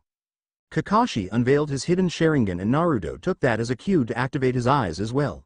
He pulled his brim down so that his teammates wouldn't find out just yet. Ah, the Sharingan. At the beginning of our fight? I'm honored, Kakashi. Zabuza's voice came from all around them. Sharingan. Yes, I can use him to teach me how to use my own. Perfect. Sasuke thought. If I survive, he added grimly. Kakashi-sensei, Naruto whispered while straining his eyes to find any sign of the missing nin. Yeah, Kakashi whispered, reciprocating Naruto's actions in another direction. Can you teach me to do that voice thing? I guess, why do you want to know? It's cool and I could use it. Sure then. Thanks sensei, he's right behind us isn't he? Yep. Kakashi went disembowel the nin behind him with his kunai, and when he did, instead of getting blood on his blade he was treated to water. Mizu Bunshin. He had just enough time to say before Zabuza slit his throat. It's not over, said the new Kakashi from behind Zabuza. The trapped Zabuza chuckled. No, it certainly isn't. Kakashi's eyes widened as he felt a presence behind him. He turned, slicing the clone's throat in the process, only to be met with a boot to the face. He was sent soaring into the body of water behind the group, where he was promptly encased in a water prison courtesy of Zabuza. I expected more from the legendary Sharingan no Kakashi. Ha ha ha ha. His insane laughter was cut short when he had to move his head to avoid the arrow that went whizzing by his head. Holy fuck, what was that? Let my sensei go, Naruto said coolly. His eyes were hidden by his hat, but you could practically feel the death glare he was presenting to the missing nin. His cloak was billowing in the wind, revealing the bow in his left hand and the 6 quivers facing diagonally to the right on his back. He looked very threatening. Let's see you make me twerp. Zabuza made several Mizu Bunshin. Naruto muttered a quiet, cage Bunshin or better, before his sensei finally came to his senses. No. Naruto, Sasuke, Sakura, take Tazuna and run, he yelled, hoping beyond all hope that he wouldn't have to see another team member die. Sorry sensei, we can't do that. You guys know why, right? Naruto asked, gesturing to his teammates. Because those who don't follow the rules are trash, Sasuke began while coming out of his bush on Naruto's right, looking towards said ninja-turned-archer. But those who abandon their friends are lower than trash. Sakura finished, flanking Naruto on his left. Right, Naruto said while giving his sensei full view of his shining smile and customary reassuring thumbs up. This is heart-wrenching and all, but I have business to attend to, Zabuza shouted as he sent his clones to attack. Sakura, cover the client. Sasuke, you're with me. Let's kick his ass, Naruto ordered in an authoritative tone. Right, Sakura said as she dashed to Tazuna's front. HMPH, whatever, just don't get in my way. Shut up and fight Teme, Naruto yelled while turning his bow so that it was parallel to the ground. Reaching into his white quiver, he pulled out 4 arrows, one in between each finger, and pulled them back on his bow. With a light twang, the string launched the sharp rods directly into the hearts of 4 out of the 7 charging Bunshin. Sasuke, handle the rest, I'll free Kakashi-sensei. Whatever. Sasuke ran towards his cloned opponents, who were in a triangle formation, 2 in front, 1 in back, wielding a kunai in each hand. He ducked under a horizontal Zanbadu strike and followed through with a jumping uppercut to the clone's right side. The clone exploded into a shower of water, and while he was still airborne, the Avenger span in midair to deliver a devastating unconsciously chakra-aided spin kick to the clone on his left, ending its meager existence. Using the remaining momentum from his kick, he hurled both his kunai into the last target, hitting it in both the head and the stomach. "Hey, cake," he said while smirking. He went to look at Naruto's progress when he heard a thunderclap from his teammate's position. While Sasuke had been fending off the three clones, Naruto had retrieved an arrow from his purple quiver. The arrow had a seal on the metal arrowhead. He began to carefully pump chakra into the seal while he drew back the shot. He took aim, careful not to hit his sensei. He had never used one of his special bolts before, so he didn't know what to expect. The chakra flow had been a mere trickle of chakra, but when he saw his sensei's eyes begin to glaze over a little from lack of oxygen, he lost control and forced far too much chakra into the shot. He released the bolt and thereby cut off the flow of chakra, activating the seal on the tip. The result was spectacular while at the same time frightening. When the bolt left the bow, it was engulfed in crackling blue electricity. It soon resembled a lightning bolt, and it took off like one too, thunder and all. Because the newly dubbed Ikazuki Boruto no Jutsu, Thunderbolt technique, was so close to the ground, it tore up the earth that had the misfortune to be underneath it at the time. The speed was equal to that of an actual lightning bolt, so the only way Zabuza could survive was if he disengaged the prison and dodged. He did exactly that. "Whoa, what power!" Zabuza thought. "Who the hell is this kid?" he screamed while looking at the tunnel of water that had followed the arrow, rising and surrounding it as it passed. He had no doubt that it hit the other bank. Kakashi, who had taken the distraction to ready himself again, simply chuckled. "He's Uzumaki Naruto," said Kakashi while sliding into a stance that was an exact mirror of Zabuza's. "And I'm going to be the greatest Hokage ever," said Uzumaki, shouted while thrusting his fist in the air. He then fell to one knee, winded. "Huff, huff, I shouldn't be this tired. Arrg, stupid, you used way too much chakra." He berated himself inside his mind. In reality, the blast from the arrow had sent him flying backwards, and he had used a lot of chakra to block the blast as well as cushion his fall. This, in conjunction with having his eyes activated the entire time, took a serious toll on his chakra. While they may not be as deteriorating as the Sharingan, they still leached chakra, and he hadn't been using them enough to lessen the amount they use. "Okay. You still have enough left, you just used a lot at once without preparing for it. Neji said that this would happen if I did that. Just need to relax myself." He took several deep breaths while trying to find his center. The blast had blown his hat off. Luckily, no one had seen his eyes yet. "Dobi, you all right? You don't look so good," Sasuke said while he handed Naruto his hat. He was watching Kakashi's fight, however, so he could note Naruto's peculiar eyes. Securing his hat over his eyes again, Naruto used his enhanced vision to watch the fight more closely while saying, "Ah, worried about me, Sasuke-chan? I'm touched." He then proceeded to sniffle for affect. "Yeah, that's it, Dobi," Sasuke said in a tone very similar to mockery. "My Kami. A joke? From Uchiha Sasuke? I never thought I'd see the day." Naruto prodded. Sasuke simply shrugged, smirk in place. Perhaps Sasuke wasn't such a dick gobbler after all. After a short while, Kakashi won and Zabuza was carted away by the disguised Haku.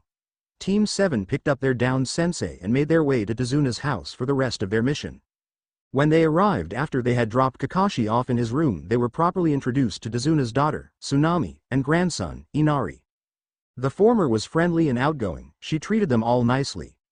Inari, however, was a pessimistic lil ass, who gave them the cold shoulder every chance he got. Naruto could hardly care though, he got this all the time. "Hey, just like home," he thought gloomily. He hardly had time to worry about that though, he was tired as all hell.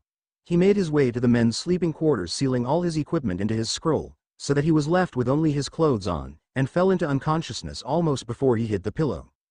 Downstairs, Sasuke was brooding. "The Dobi, he wasn't scared at all, and he took charge right away. That should have been me. How can I be so weak? And that attack.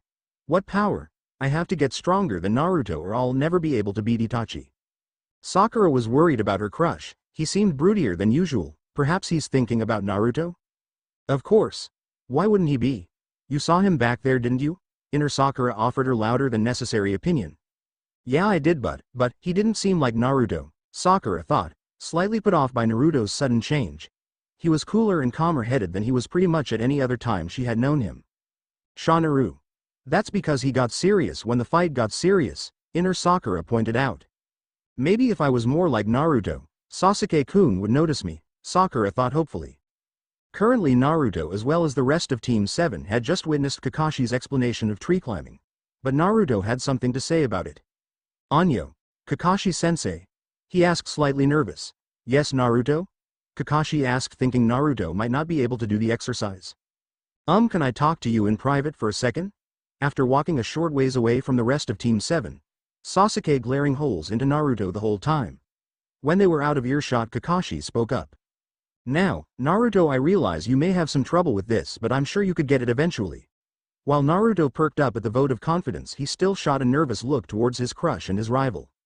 No that's not it, it's just that, I can kind of, already do this with my eyes closed, balancing a bowl of soup on my head without spilling a drop.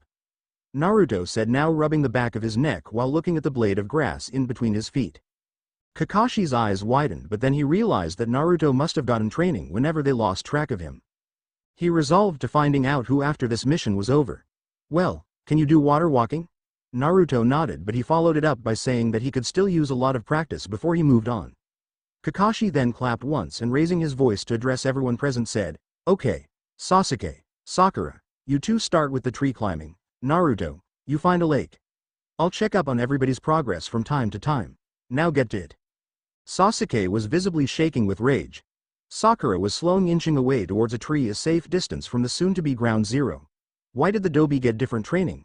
He obviously wasn't ready for this easy exercise so Kakashi must have sent him to do something even easier. Yes, that's it exactly.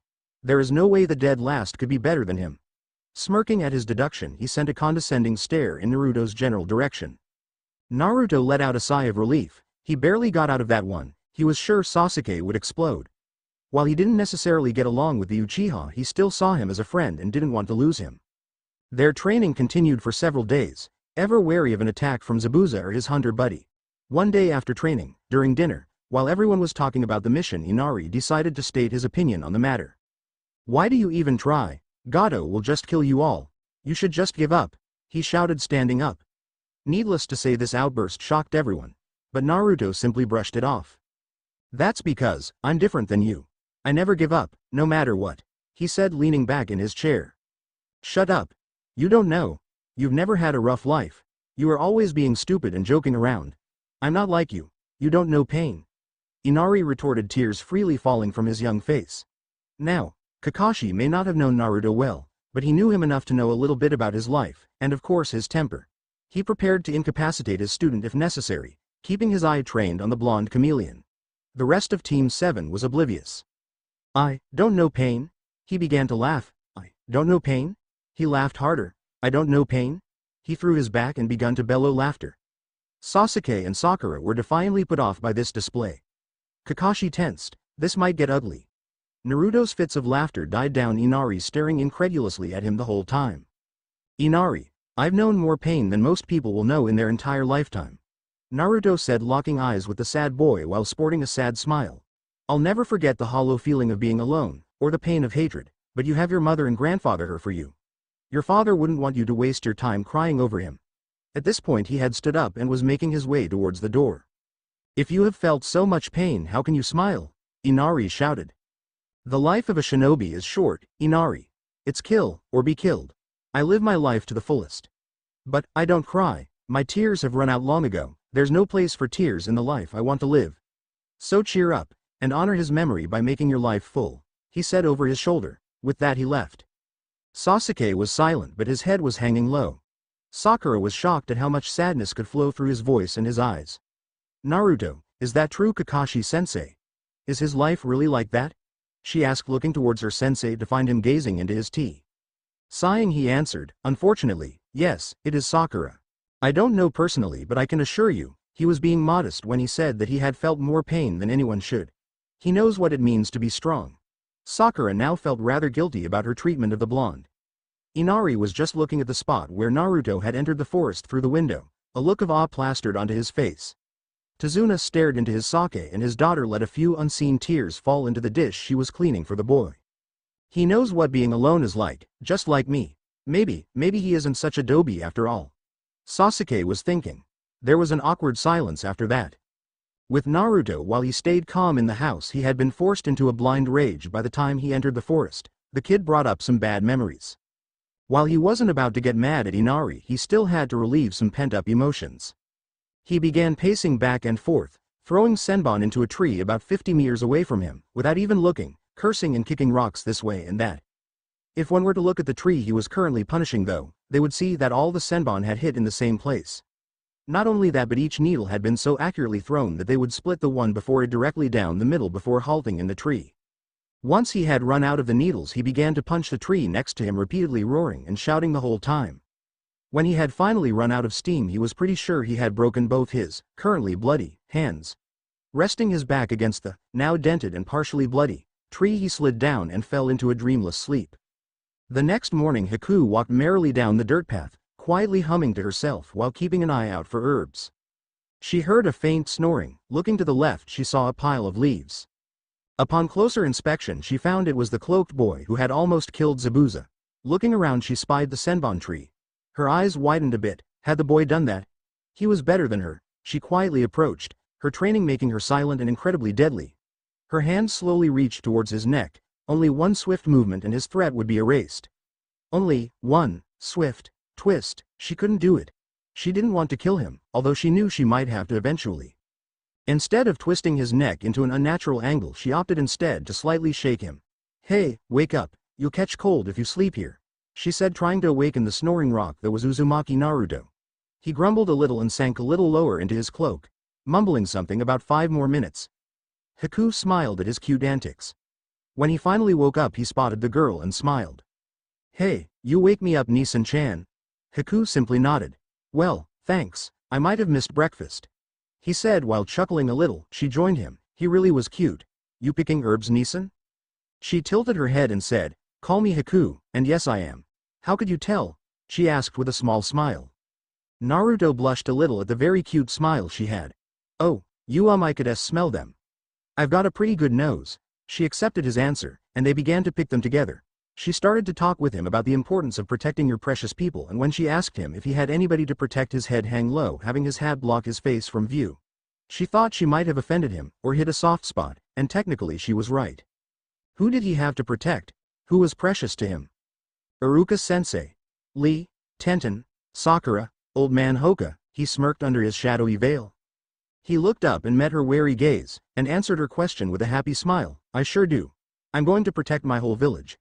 I'll be the greatest Hokage, because if protecting people makes you strong, then I'll be the strongest ninja in the world. I will protect everyone," he said, his smile growing with every sentence. Haku was a little taken aback by his proclamation of his goal, but she too found herself smiling. "That is a good dream, Naruto-kun. You can do it. I believe in you." He was blushing again. She believed in him. Not many people ever took his dreams seriously. A comfortable silence crept over the field, and they continued to pick herbs. "I think that I have enough now, Naruto-kun. Thank you." "No problem, Haku-chan. Anytime," he replied with a thumbs up. She smiled, and while she began to leave, she left him with one last tidbit of information. "Oh yes, by the way, I'm a boy," she said while smiling, waiting for his shocked expression. She knew how she looked, but she didn't want to be treated like a woman in a fight. What she wasn't expecting was his laughter. "Ha ha ha. Don't, heh heh, don't even try bullshitting me on that one. When I said I had a good nose, I meant it." At her confused look, he continued, "I can smell your pheromones, they're clearly female. Besides, no guy could ever look that cute. Ever." She blushed a little at the unintended compliment. He got up and prepared to leave, but he also had a little info to tell her. "Oh, and tell Zabuza to get well soon." Courtesy of Uzumaki Naruto. He chuckled at her shocked expression. "Yes, you have a very unique scent, Haku-chan. You smell like snow. It's nice." His back was turned and he was already walking away, but had he been facing her, he would have been rewarded with a fully blushing Haku, with cross-dressing action. Time skip, like 2 days, or something. Team 7, minus Naruto, had gone to protect Tazuna at the bridge, leaving Naruto at the drunk's house completely drained from training. He was roused from his dreams of ramen and Hokage hats by screams about someone killing herself if they touched her son. Dispelling his weights, he silently made his way downstairs to assess the situation. Inari charged the 2 thugs holding his mom hostage. He may die, but he was going to at least try to save her. That's what his dad would have done, what Naruto would do. Right before the 2 would-be samurai could dice the boy, a green blur had passed right in between the 2. Inari stared wide-eyed as the two kidnappers fell to the ground, unconscious. Looking up from the knocked-out thugs, his breath hitched. There stood the boy, no, the hero, who had suffered so much only to smile. Naruto stood there, back turned, fists down by his sides, his cloak billowing in the wind and his brim pulled down low to cover his eyes. Can anyone say badass? Naruto looked at Inari and smiled. You did well, Inari. You stood up for your beliefs and were brave in the face of danger. Good job, I'm sure your father is proud. But, if these punks are here, then that means there's trouble at the bridge. Get the villagers, we're gonna need an army, he said while unsealing his bow and quivers. Inari gave a salute while he beamed at his new hero. Sure thing, Naruto Taiko, Captain. With the plan set in motion, Naruto sped off towards the bridge, hoping beyond hope that his friends were still all right. When he arrived, he was treated to the sight of dome of ice surrounding his eternal rival, as Lee and Guy would say. Thinking quickly, he swiftly reached into his red quiver and rapidly fired several of the special arrows into the sky with blinding speed. He said, Heki number Akuma, 1. The arrows flew high into the heavens, each becoming completely engulfed in a huge flame, and each descending toward a mirror. It truly did look like hell had rained its flames down unto the earth. The streaks of flame screaming down, creating the very image of the devil's tears they were named after. Naruto had arrived and there was hell to pay. 37 mirrors, 37 arrows, 37 hits. Each arrow hit a respective mirror and, to Haku and Sasuke's amazement, they actually cracked the mirrors. Haku quickly repaired the damage. Cursing, Naruto sprang into action, jumping in front of his friend as to alleviate some stress from the current pincushion genin. Sasuke, while put off that Naruto was able to do more damage than him, sent an appreciative nod to the blonde archer. Naruto just smirked and said, Well, I couldn't have you die before I kicked your ass, could I? Sasuke shook his head while smirking. He had activated his Sharingan earlier, and while they were talking, Haku had taken the opportunity to fire a few senbon. Watching their trajectory, Sasuke pushed Naruto out of the way, taking the fatal hit himself. He fell to the ground, limp, and seemingly lifeless. Naruto could only watch in shock, as his friend fell, dead, because he was too weak to protect himself. Haku began to try and console him on his loss, but he wasn't paying attention. Rage, pure rage, flowed through Naruto's veins. His heart became an organ of anger, hate, and remorse. A burning sensation filled his body and his soul as a strange red chakra began to freely flow from his tenketsu. His appearance warped, red slitted eyes, deeper whisker marks, clawed hands, the works. He rushed, faster than the Frost Maiden could follow, towards the scent of snow. Smashing his fist into her masked face, destroying the mirror and sending her flying. Then, to prevent it from happening again, he flickered from mirror to mirror, destroying each with a vicious punch or devastating kick. Haku picked herself up and watched in horror as he walked, slowly changing back to his original form, towards her. She was injured. There was no denying it. She had failed. Kill me, Naruto-kun. I'm useless now. I've failed, Zabuza-san. I've killed your friend, take your revenge and kill me, she said, not a trace of fear in her voice, only disappointment. You're wrong. He's not dead. He looked back. She was shocked. How could he tell? You saw the senbon in the tree when you found me, right? I did that. You think I don't know a thing or two about anatomy? Sasuke will be fine in a few days, and so will you. No, I've failed my master. I have no use. I must be disposed of. She would have finished if Naruto hadn't slapped her. She was wide-eyed in shock. He grabbed her by the collar with both hands and brought her to eye level with him. What do you mean? You have your whole life ahead of you, he shouted, shaking her a little. Naruto-kun, I have no regrets, but Zabuza was my life. His dreams were my dreams. I failed him, she replied, a little teary-eyed. Don't you get it? Run, Haku. Get Zabuza and run. You can still achieve your dreams. You don't have to die here. I won't kill you, he said, loosening his grip. She could only stare. He was giving her a second chance. Zabuza and her could still achieve his dream. She still had a chance. Her thoughts were interrupted by the sound of thousands of birds chirping. She and Naruto looked to see Kakashi through the thinning mist, holding a glowing ball of lightning, preparing to charge a currently incapacitated Zabuza. Zabuza! Haku screamed. She created a mirror of ice and warped to his side. What happened next happened in slow motion to Naruto. He began to run, his arm outstretched, attempting to catch her, to stop her from what she was doing. Even without his weights on, he was no match for her speed. She took the Chidori full in the chest. Haku-chan! He screamed, his voice filled with anguish. He made it to the trio only a moment after impact, and he shoved Kakashi aside, forcing his arm out of her. He cradled her in his arms. Tears threatening to spill. Haku! Haku! Come on. You can make it, come on. The girl merely smiled at him, her eyes already glazing over. I'm not going to make it, Naruto-kun. She coughed violently, spraying blood on his face, not that he cared. He pulled her closer, grasping her in hopes that if he held tight enough she wouldn't leave. Kakashi and Zabuza didn't have the heart to interrupt the spectacle. Haku-chan, Naruto muttered into her hair. She pulled her head back slightly to look him in the eyes. Yes. He sniffed back tears. I'm sorry I hit you before? She managed a small smile while she chuckled. It's all right, Naruto-kun. He smiled. Glad he could make her smile in her last few moments. Naruto-kun, make me a promise. Anything. Just name it, he said in desperation. Make me the promise that you'll be the greatest Hokage the world has ever known, but don't kill your heart to do it. For me, live a life with no regrets, like I have. She said, smiling, cupping his cheek in one hand. I promise. And I never break those, he said while holding the hand on his face. She then leaned forward, and before he could tell her to save her strength, she kissed him right on the lips. A short chaste kiss, but a kiss nonetheless. He was utterly stunned. That had never happened before. He didn't count the Sasuke incident. She smiled at his expression before she whispered in his ear, Goodbye, Naruto-kun. Her hand fell from his face, and hit the pavement of the bridge with a dull thud. Her heart stopping after it had labored through the massive injury to her chest. Naruto completely broke down. He pulled her body close and sobbed into the crook of her neck. Kakashi couldn't help but feel immensely guilty for doing that to his student. Zabuza didn't shed tears, but he felt defeated, angry, and sad. That's when the true enemy made his appearance. Gado's cackling laughter could be heard throughout the bridge. So, Zabuza, it seems your tool has outlived its usefulness. Hey, I was gonna kill her anyway, after I had a little fun, that is. Hee hee ha ha ha ha. He then began to reveal his plan about pitting them against each other and killing the survivors, but Naruto wasn't paying attention. After he had insulted the valiant ninja in his arms, Naruto began to feel the anger return even stronger than before. Kakashi had thrown Zabuza a kunai and the demon had begun his charge, but Naruto also had plans. Taking a kunai in his mouth as well as his left hand, he hefted Zabuza's zanbatsu in his right with ease. He didn't intend on keeping the giant fucking thing, he just wanted to cause a lot of pain to a lot of people. The cleaver seemed to be the best tool for the job. Then the two demons charged the group of mercenaries, slaughtering their way to their target.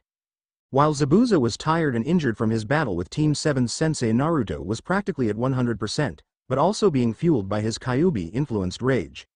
He stabbed one thug in the back of the skull, slicing the throat of another with his mouth's kunai while he disemboweled one on his right with the massive cleaver. Zabuza was faring slightly worse, taking several mercenaries down but receiving his fair share of wounds. When they finally made it, Gado, he had shit himself from the combined killing intent. Zabuza charged while Naruto jumped in the air. Using his chakra and wind affinity, he began to spin rapidly, gaining speed with every rotation. He added a few more directions to his spin, making him a ball of death. Zabuza saw this and he rushed behind the short tyrant and kicked his soon-to-be corpse into the Naruto blade ball while he and the blonde Jinchuriki said in perfect unison, Ken Hanabi. Blade fireworks. The results were stupendous while horrific. Upon enter the spinning storm of blades, Gado was introduced to a level of pain he didn't know existed. For the first few moments none of the cuts were fatal, but extremely painful, almost as if Naruto had planned it that way. Smiley face. Gado announced his pain through his blood-curdling screams. Then once the blades began to hit full force, when he neared the center his body was torn asunder and each part of him has sliced, diced, and filleted into bloody confetti. Naruto landed, stopping his spin directly as he set foot on land, and the bloody rain that was once Gado fell around him, only making him look that much more demonic. The remaining bandits felt a little weak in the knees, but once Zabuza dropped they got some confidence back. They began to make threats, so Naruto made his favorite seal. Soon no less than 20 Narutos, each wielding a replica Zanbatsu, appeared next to their master. Kakashi, seeing this as a moment to step in, created some cage bunshin as well. The thugs still felt tough, thinking neither had enough fight left in them to continue, decided to try their luck. But before they could take a single step, an arrow flew through the air and embedded itself in the ground at their feet. They looked up to find Inari with an actual army of villagers. Naruto spoke up, Leave, or you die with the rest of the scum. The bandits lost all confidence and ran like hell out of there. The villagers cheered their victory over Gado, and Naruto just gave Inari a thumbs up for a job well done, an action the young boy reciprocated. Naruto dropped the cleaver and made his way over to the bridge. He stopped to pick up Haku. Hey, Kakashi-sensei, can you get Zabuza? They deserve a proper burial. Kakashi could only nod while he hefted the deceased devil and said Devil's huge sword. How could Naruto wield this like it was just a kunai? He screamed in his head. After they buried the two missing nin, they paid their respects, but Naruto stayed. He stayed well into the night, finally taking one item with him before he made his way back to the house to clean himself and sleep. He brought Haku's broken mask as a reminder of his promise to the girl who opened his eyes to true strength. Soon after, with Team 7's help, the bridge was finished. The four ninjas said their goodbyes and made their way home. Naruto promising to return someday to see how everyone had fared. After very little deliberation, the name was chosen for the bridge, the Great Naruto Bridge. Named after the hero of Wave, a boy who could inspire nations, Uzumaki Naruto. The inscription on either side of the bridge read. The trip home had been miserably quiet. Naruto had been deep in thought, thinking over his promise. No regrets, but that didn't mean he had to perk up instantly. His solemn demeanor had even influenced Sakura to not pester Sasuke, a fact that Sasuke silently thanked the blonde for. Kakashi was thinking over his students' reactions to the seriousness of their previous situation. Sasuke fought and, to protect Naruto, took several fatal-looking senbon in his stead. Perfect. Sakura had done exactly as I told her and stayed back to protect Tazuna, even after Sasuke was in danger. Excellent. Naruto suffered loss, and had his first kill. Make that kills, I have to talk with him about it. As if on cue, Naruto walked up and pulled on Kakashi's sleeve, pulling his attention out of his thoughts and his book. Yes, Naruto? Kakashi-sensei, I lost control back there. I don't want to lose control again. When I killed those guys, I knew they deserved it for what they had done, but I still feel sick. I'm not a monster, am I? Naruto said with remorse in his eyes. Though he didn't show it, Kakashi was proud of all of his students for their actions in the mission, but right now he was proudest of Naruto for showing the determination to take control of his condition, and for letting him know that his student wasn't some mindless killer. Naruto, if you ever feel like that again, remember to fight it. Remember that you don't its power to be strong. And, killing will get easier, but you should only kill those who you feel truly deserve death.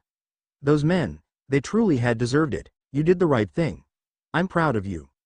Naruto managed a small, true smile up to his sensei. Thanks, I needed that, sensei. Naruto then began to perk up a little, and it did wonders to relieve the group of the malaise that had settled upon them from the end of their battle. Kakashi gave himself a pat on the back for helping his students get into a somewhat normal groove again. Upon seeing the questioning looks from his young charges, he realized he had actually been patting himself on the back. When he told them what he had been doing, Sasuke and Sakura had blank stares and sweat drops forming on the backs of their heads while Naruto just sat there.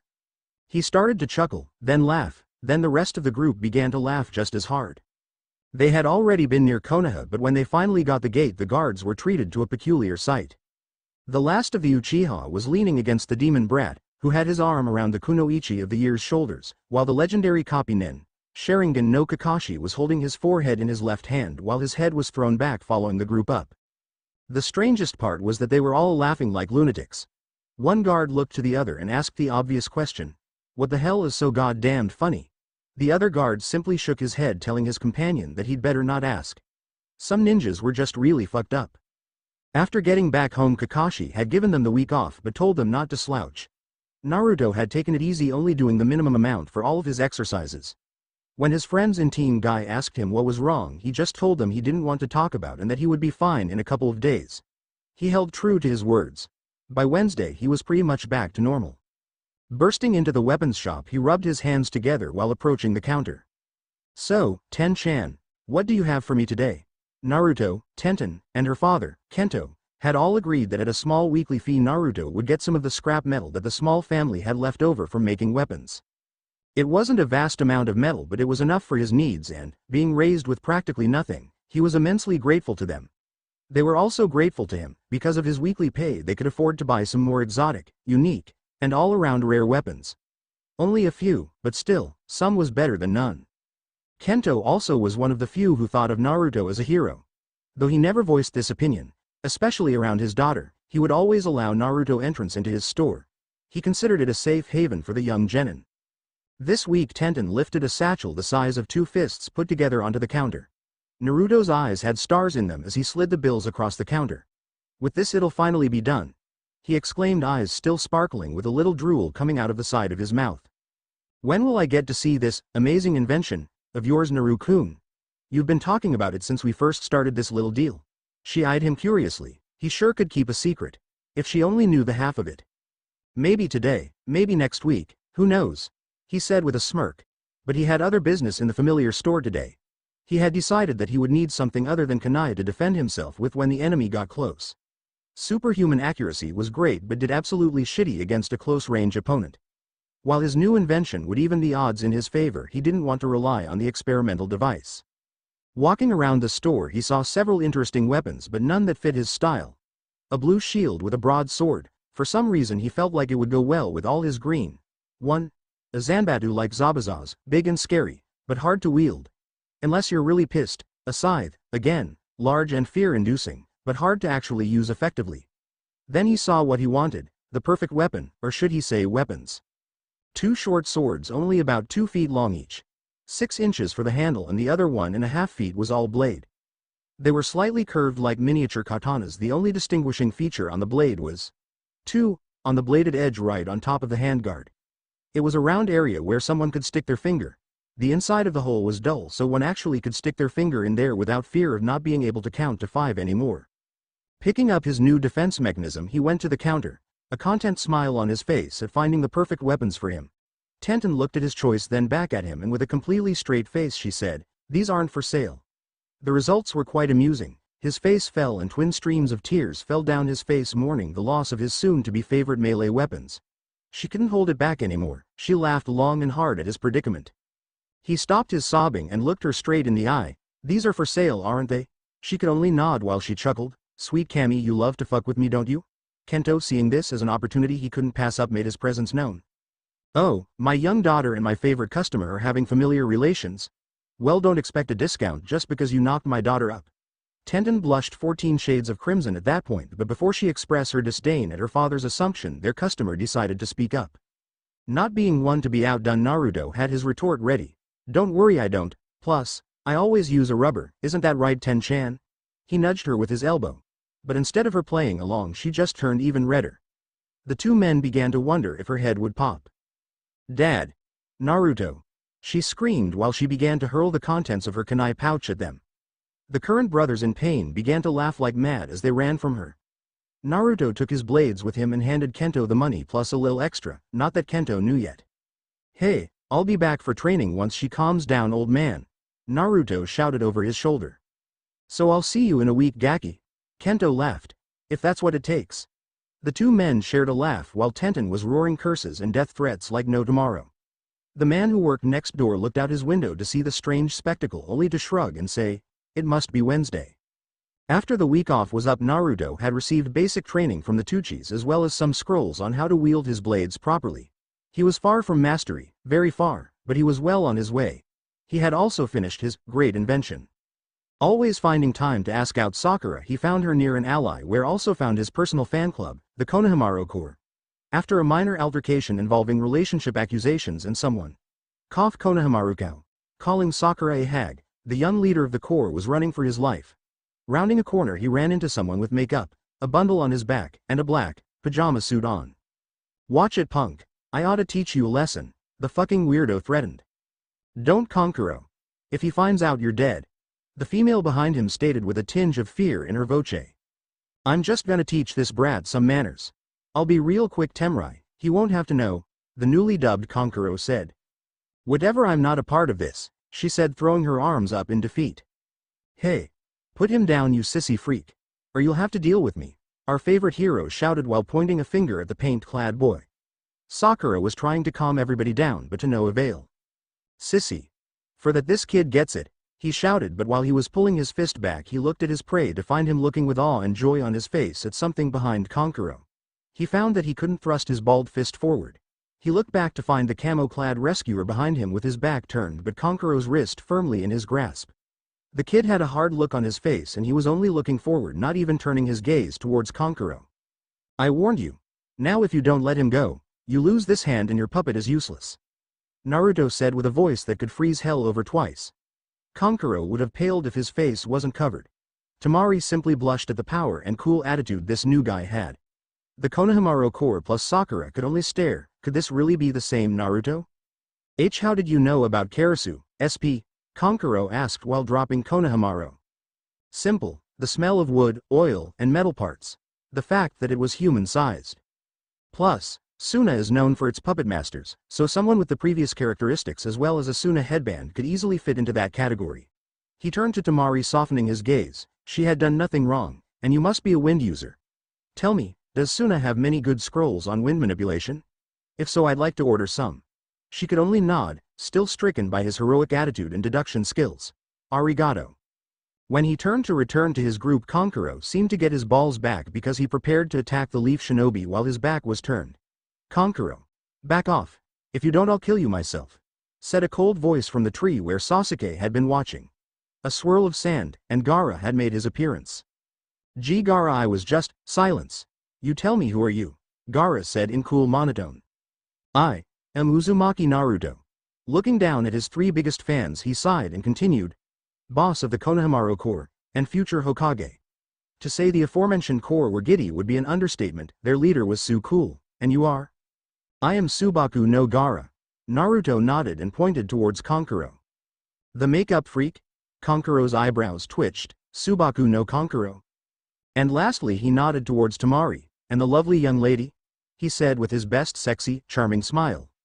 Subaku no Tamari, Naruto-kun, she said with a small blush. Hey, damn, he was good. Sasuke, despising the fact that he wasn't in the limelight, decided to make his presence known. I am Uchiha Sasuke. Gaara didn't even look at him. Konkuro scoffed. Tamari looked at him, taking in his looks. She then looked back at Naruto, who just shrugged. She liked Naruto-kun better. Needless to say, Sasuke was a little more than pissed at the lack of recognition. But he let it slide. These guys were new. They didn't know the order around here yet. I look forward to seeing you in the exams, Gaara said, suppressing the urge to kill him then and there. Konkuro flipped Naruto off before following his brother, and Tamari waved goodbye before she too took her leave. This left Naruto to spend his time with his favorite wannabe ninjas. After he had spent some time playing with the core, Naruto had gathered with his team on their bridge, like always. He waited for 2 hours for his sensei, like always. His sensei handed them their forms to sign up for the Chunin exams, like ALW. Actually, that has never happened before. Kakashi told them what to do and where to go, and then he was off like a poof of smoke. Naruto was giddy. He'd become a Chunin and get one step closer to his goal. Sasuke was smug and confident that he would easily pass the tests. Sakura was nervous, but she had resolved to become stronger, so she would follow her team to the end if need be. Arriving at the academy, they all nodded to each other before entering the building. Looking around, they saw many teams crowded around one door being blocked by 2 Chunin. Team 7 spotted the genjutsu, but they agreed not to call attention to it so that they could cut down the amount of competition. Naruto looked to where the most commotion was coming from to find Lee on the ground with a few bruises on his face. Tenten was pleading with the Chunin to let them pass, but they just told them all to give up. After their warning, the one closest to Tenten drew his fist back. Now, Naruto may not be the perfect gentleman, but one of his rules was to never hit a lady unless abso-fucking-lutely necessary. This guy was about to break this rule on one of his friends. That didn't sit too well with Naruto. Stepping forward, he intercepted the fist with his hand. Bending it back, he started speaking. I know you weren't about to hit a lady without good reason, right? 'Cause if you were, you just made it on my list, buddy, and if you piss me off, you'll have to deal with this. After saying that, he began to gradually apply pressure to the hand. The Chunin didn't last long before he caved and gave up, crying uncle for all to hear. You guys alright? Lee, Ten-chan. Man, guys who slug girls really get my goat. 3, Naruto said while looking his 2 friends over. Naruto-kun, your youthful chivalry knows no bounds. I will be twice as chivalrous to prove that my youth burns brighter, Lee said in his indoor voice. Naruto took that as, yes, I'm fine, thanks for asking. He looked to Tenten. Wow. I don't think even Neji would have stepped in like that. He would have told me I needed to be stronger. But we were just acting, not showing our true strength. That's right, if I was really going to get hit, Neji would have stepped in. Right? While Tenten was having these thoughts, Naruto shook her shoulder a little bit to get her attention. She looked around and found that her team as well as Team 7 had moved to the back of the room for some reason. What was that, Naruto-kun? He whispered so the others wouldn't get worried. I said, are you okay? You were kind of spacing out. You sure you're okay? Because, while I may not like that douche, he was right. It's kill or be killed in this test. I don't want my friends to get hurt. He paused and he seemed to become very somber, or worse. While no one could see him, he had been fingering Haku's mask, which he now kept inside his cloak, in a special pocket so that it wouldn't get more damaged. Don't worry about me, Naru-kun. I'll be fine. Just make sure you don't get hurt. My dad and I would be crushed if you didn't come to the shop anymore. She whispered back, slightly taken aback from his worry over her as well as his change in attitude. Okay, if you're sure. He then spoke up so that only the other two teams could hear him. Listen up, we're gonna sneak onto the third floor. That way no one will be any wiser to that genjutsu and we'll have less competition. At everyone's nod they began their covert plan. When they had just about reached the door, a new genin team that had just arrived decided to show off. Hey, take off that genjutsu, this is the second floor not the third. Hey, I guess we passed this test. The entirety of Team 7 and Guy all had one hand on the wall with their heads hung low, well, except for Naruto. He was bashing his head against the door shouting. Why are people so stupid? Punctuating each syllable with a loud thud. It wasn't a test, you moron. It was to weed out the fools too dumb to become Chunin. Sweet Cammy, if I see you in the exam I'm gonna kick your ass. While several other people agreed with his sentiment, his team and Lee's team made their way up. Lee challenged Sasuke to a fight, but Naruto wasn't paying attention. He was still worried whether or not Tenten would be alright in this test. He forced those thoughts from his mind. He had warned her about concentrating and he should take his own advice. Soon after they met Kabuto and his magical cards of ninja mystery. Sasuke requested Rock Lee and Gaara. Naruto requested Naruto. After dishing out the info on Gaara and Lee, Kabuto drew Naruto's card. Naruto, oh, here it is. You requested yourself? Naruto simply nodded. Kabuto called the information up, but before he could read it aloud Naruto had stolen it away. Kabuto was still trying to figure out what had happened when Naruto began to scan over his information. Phew, nothing on my bloodline or Kyuubi. Well Kabuto, it appears as though everything is in order. Good work.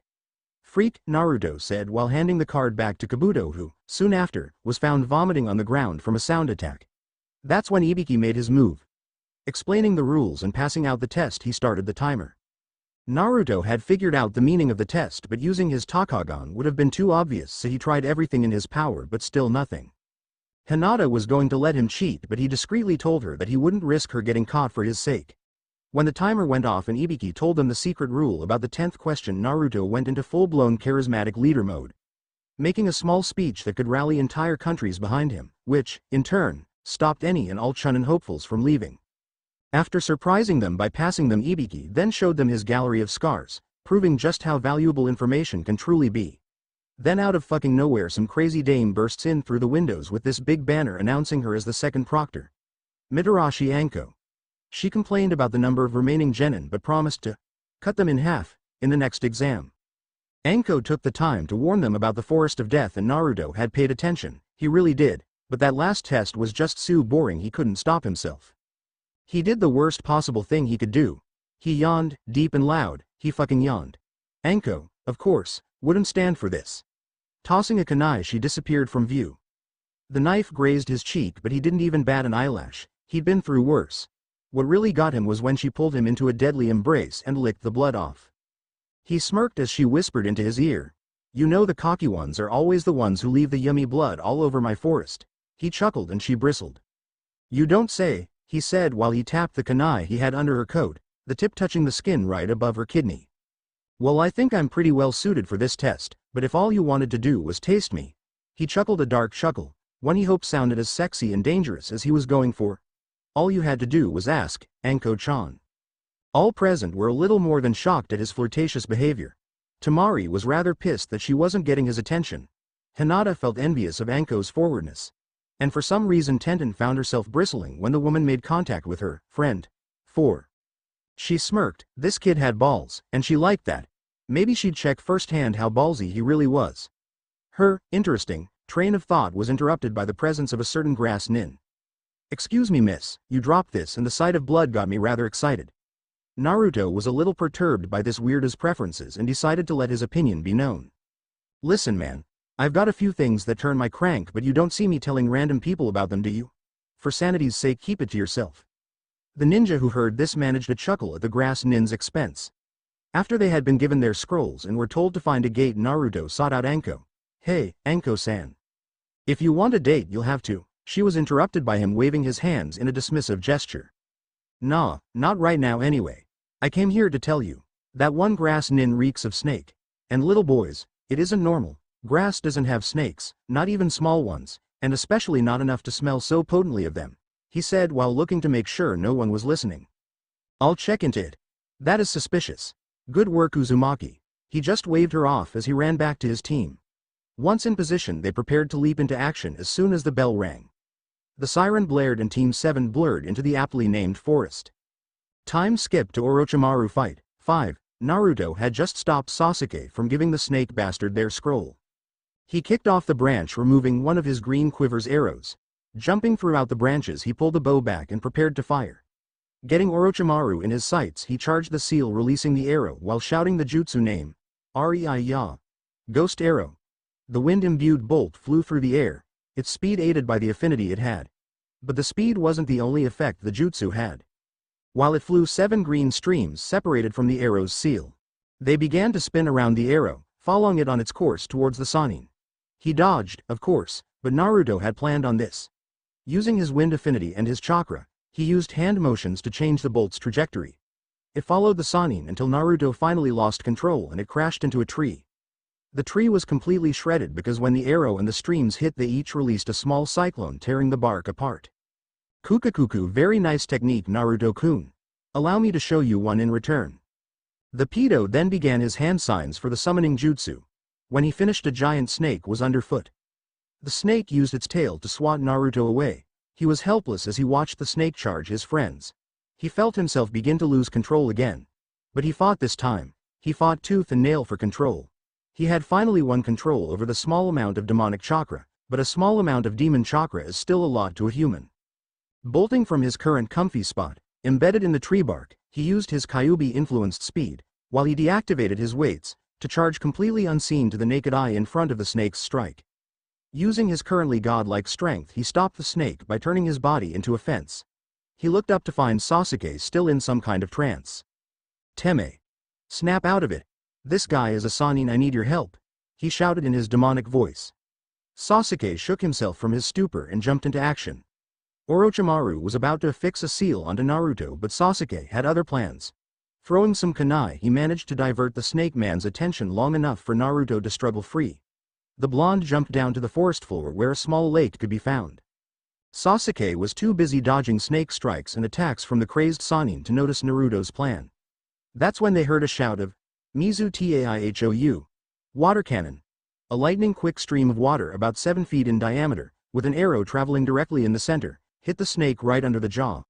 The pressure and force of the water quickly eroded the scaly skin and drove through the skull, killing the summon. Kukuku. A valiant effort, Naruto-kun, but I can just summon more. As Orochi began his seals, several cries of, Ik Azuki Boruto were heard from above. Sasuke, remembering the name, got out of the immediate vicinity. 20 gigantic lightning strikes fell from the canopy of the forest, tearing apart and torching any foliage, branches, or even entire trees that got anywhere near the point of the arrows. Upon striking a solid surface, a large explosion of deadly incapacitating electricity tore through the landscape from every arrow. 20 Narutos then fell from the origin of the heavenly assault. But, having used so much chakra caused Naruto to lose his concentration as well as his consciousness, so the clones dispelled to reveal one Naruto falling to his demise.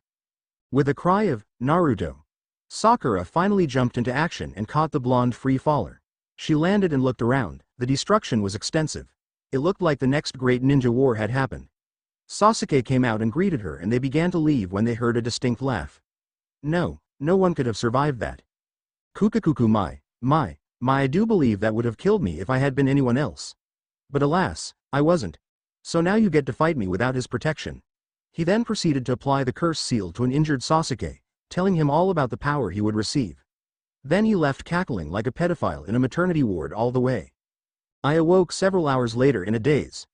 Naruto narrated to himself while rubbing his head. 6. He didn't feel 100%, but he felt better. Basically, instead of -4%, he was at about 2. Looking outside of the hollow tree he was in, he could see Sasuke torturing a sound nin. Sasuke, stop. He's had enough. Naruto yelled while he limped out of the cave-like tree. These guys deserve it, Dobi. Hey, they hurt your Sakura-chan. Don't you care?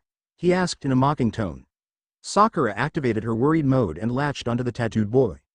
Sasuke-kun. Please stop, look at what's happening to you, she cried into his back. Naruto slowly approached. Come on, man. Listen to her, You're not Sasuke right now, he pleaded with his rival turned nightmare. Sasuke's seal receded back to his neck. He began to pant, shocked at what he had felt. Power, plain and simple, but it was evil, he could feel it. But, did he care? Oblivious to his friend's thoughts, Naruto addressed the sound team. Give us your scroll and beat it. Just because he's tired doesn't mean I'm not. As he said this, he pulled back a normal arrow. Plus, you're outnumbered. Dosu looked around. He was surrounded by most of the rookie 9+ team guy. Putting his scroll on the ground, Dosu then picked up his teammates and ran. Naruto promptly collapsed. He shouldn't have moved at all. Naruto-kun, Tenten shouted as she rushed to check his vitals. Ino decided to have some fun while she did Sakura's hair. Tenten, you seem awfully worried about Naruto when Lee is in pretty bad shape as well. I wonder why, Ino jabbed while evening out Sakura's pink locks. He's my friend and he was worried about me, so I thought I should return the favor, and Lee should be fine in a minute, Tenten said while turning Naruto over to inspect his wounds. She had been fighting down a blush at the implications of Ino's statement. As soon as Tenten had finished her thoughts on Lee's condition, the boy shot up and looked around. Ah, Tenten-chan, where are we, my youthful teammate? Lee asked, confusion plastered all over his overly eyebrowed face. Everyone who could face faulted, there was no way he really couldn't remember was there? His blank expression seemed to answer that particular question. Well, Naruto should be fine, but I don't think he'll be moving anytime soon. He has massive chakra depletion and burns, not to mention several internal injuries. He will need to see a doctor if he wants them to heal properly. Sasuke or Sakura will have to carry him. But apparently this didn't sit well with the protagonist because he began to stand up. No, I'm fine. IW won't be a burden. I can still keep up with Sakura-chan in the Teme. Don't worry your pretty little head. Besides, I've gotten licked worse than this and I've never seen a doctor once, he said extremely shakily whilst struggling to stand. It was rather awe-inspiring to see the dead last of Konoha make his way to his feet and begin his trek into the forest. Come on guys. We've got our scrolls. Let's get out of this overgrown excuse for a bush. The rest of the teams made their way towards the tower in the center. Tenten sent Naruto a few worried glances before he gave her a thumbs up and a wink to drive home the fact that he was all right. After they had all left and Sakura and Sasuke had managed to catch up, they began their arduous journey to the center.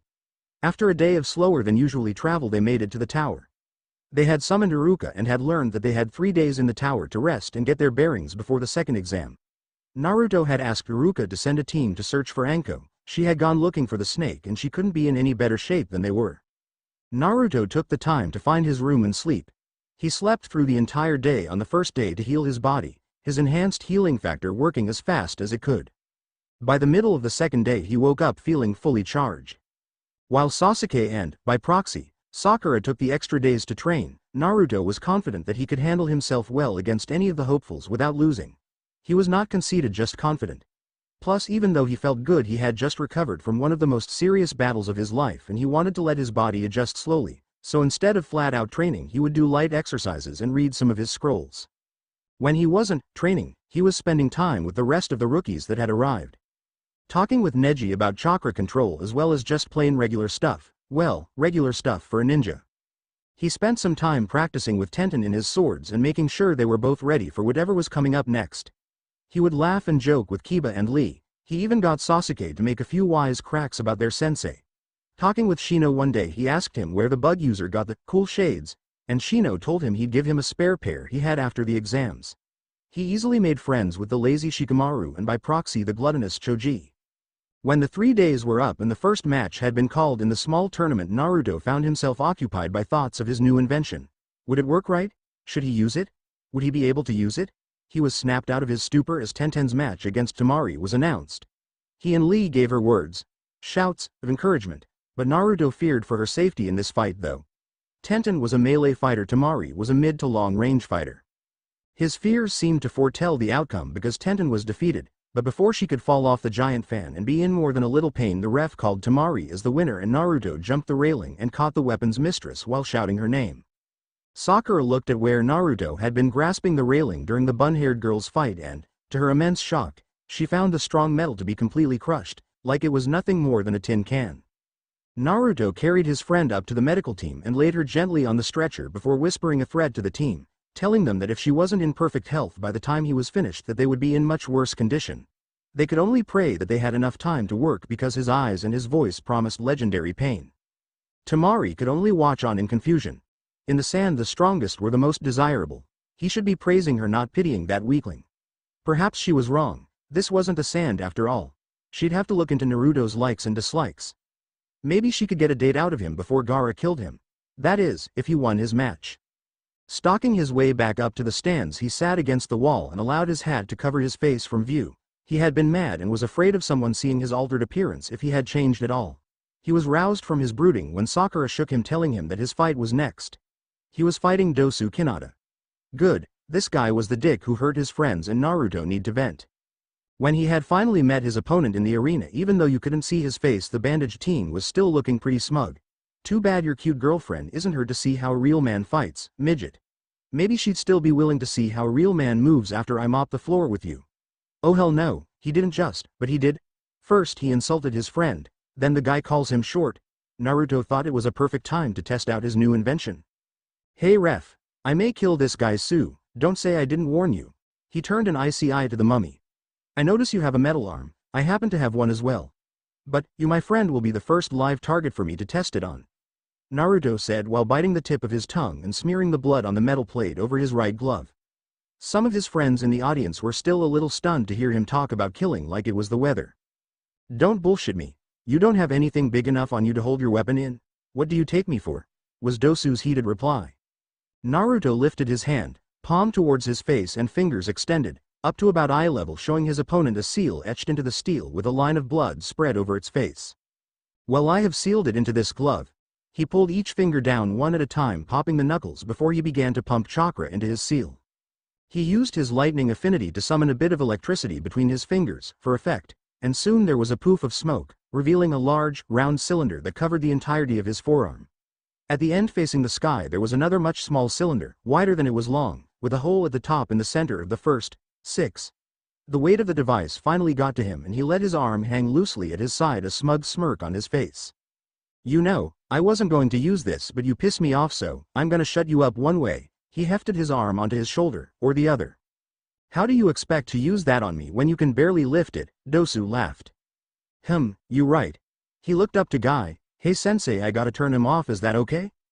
Of course, Naruto-kun. Your youthful fire will burn more brightly without them on for this fight. Guy shouted.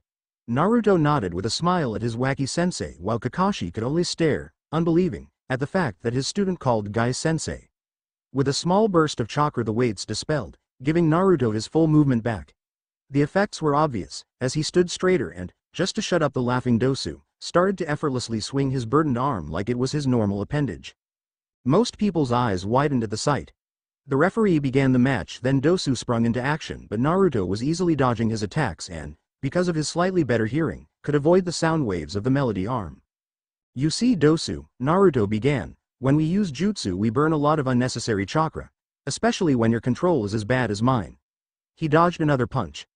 But even if you have perfect control you will always lose this small amount of chakra that our bodies release as a natural safeguard when a jutsu is activated. Naruto jumped over the mummy's head. I hated the idea of being so wasteful, so I developed my chakra catcher arm. He tripped the masked boy and jumped a safe distance away. I won't go into the details, but I will tell you that this allows me to utilize all the chakra that my body would discharge when using our ninja techniques. Naruto circled the panting teen. The only problem is, remember that safeguard chakra I mentioned before? Naruto stood still and watched his prey. Well, when that chakra is used in conjunction with normal chakra, there is no way for any kind of jutsu to be performed, and using it harms the user through the heat of the process as well as immense pressure from release.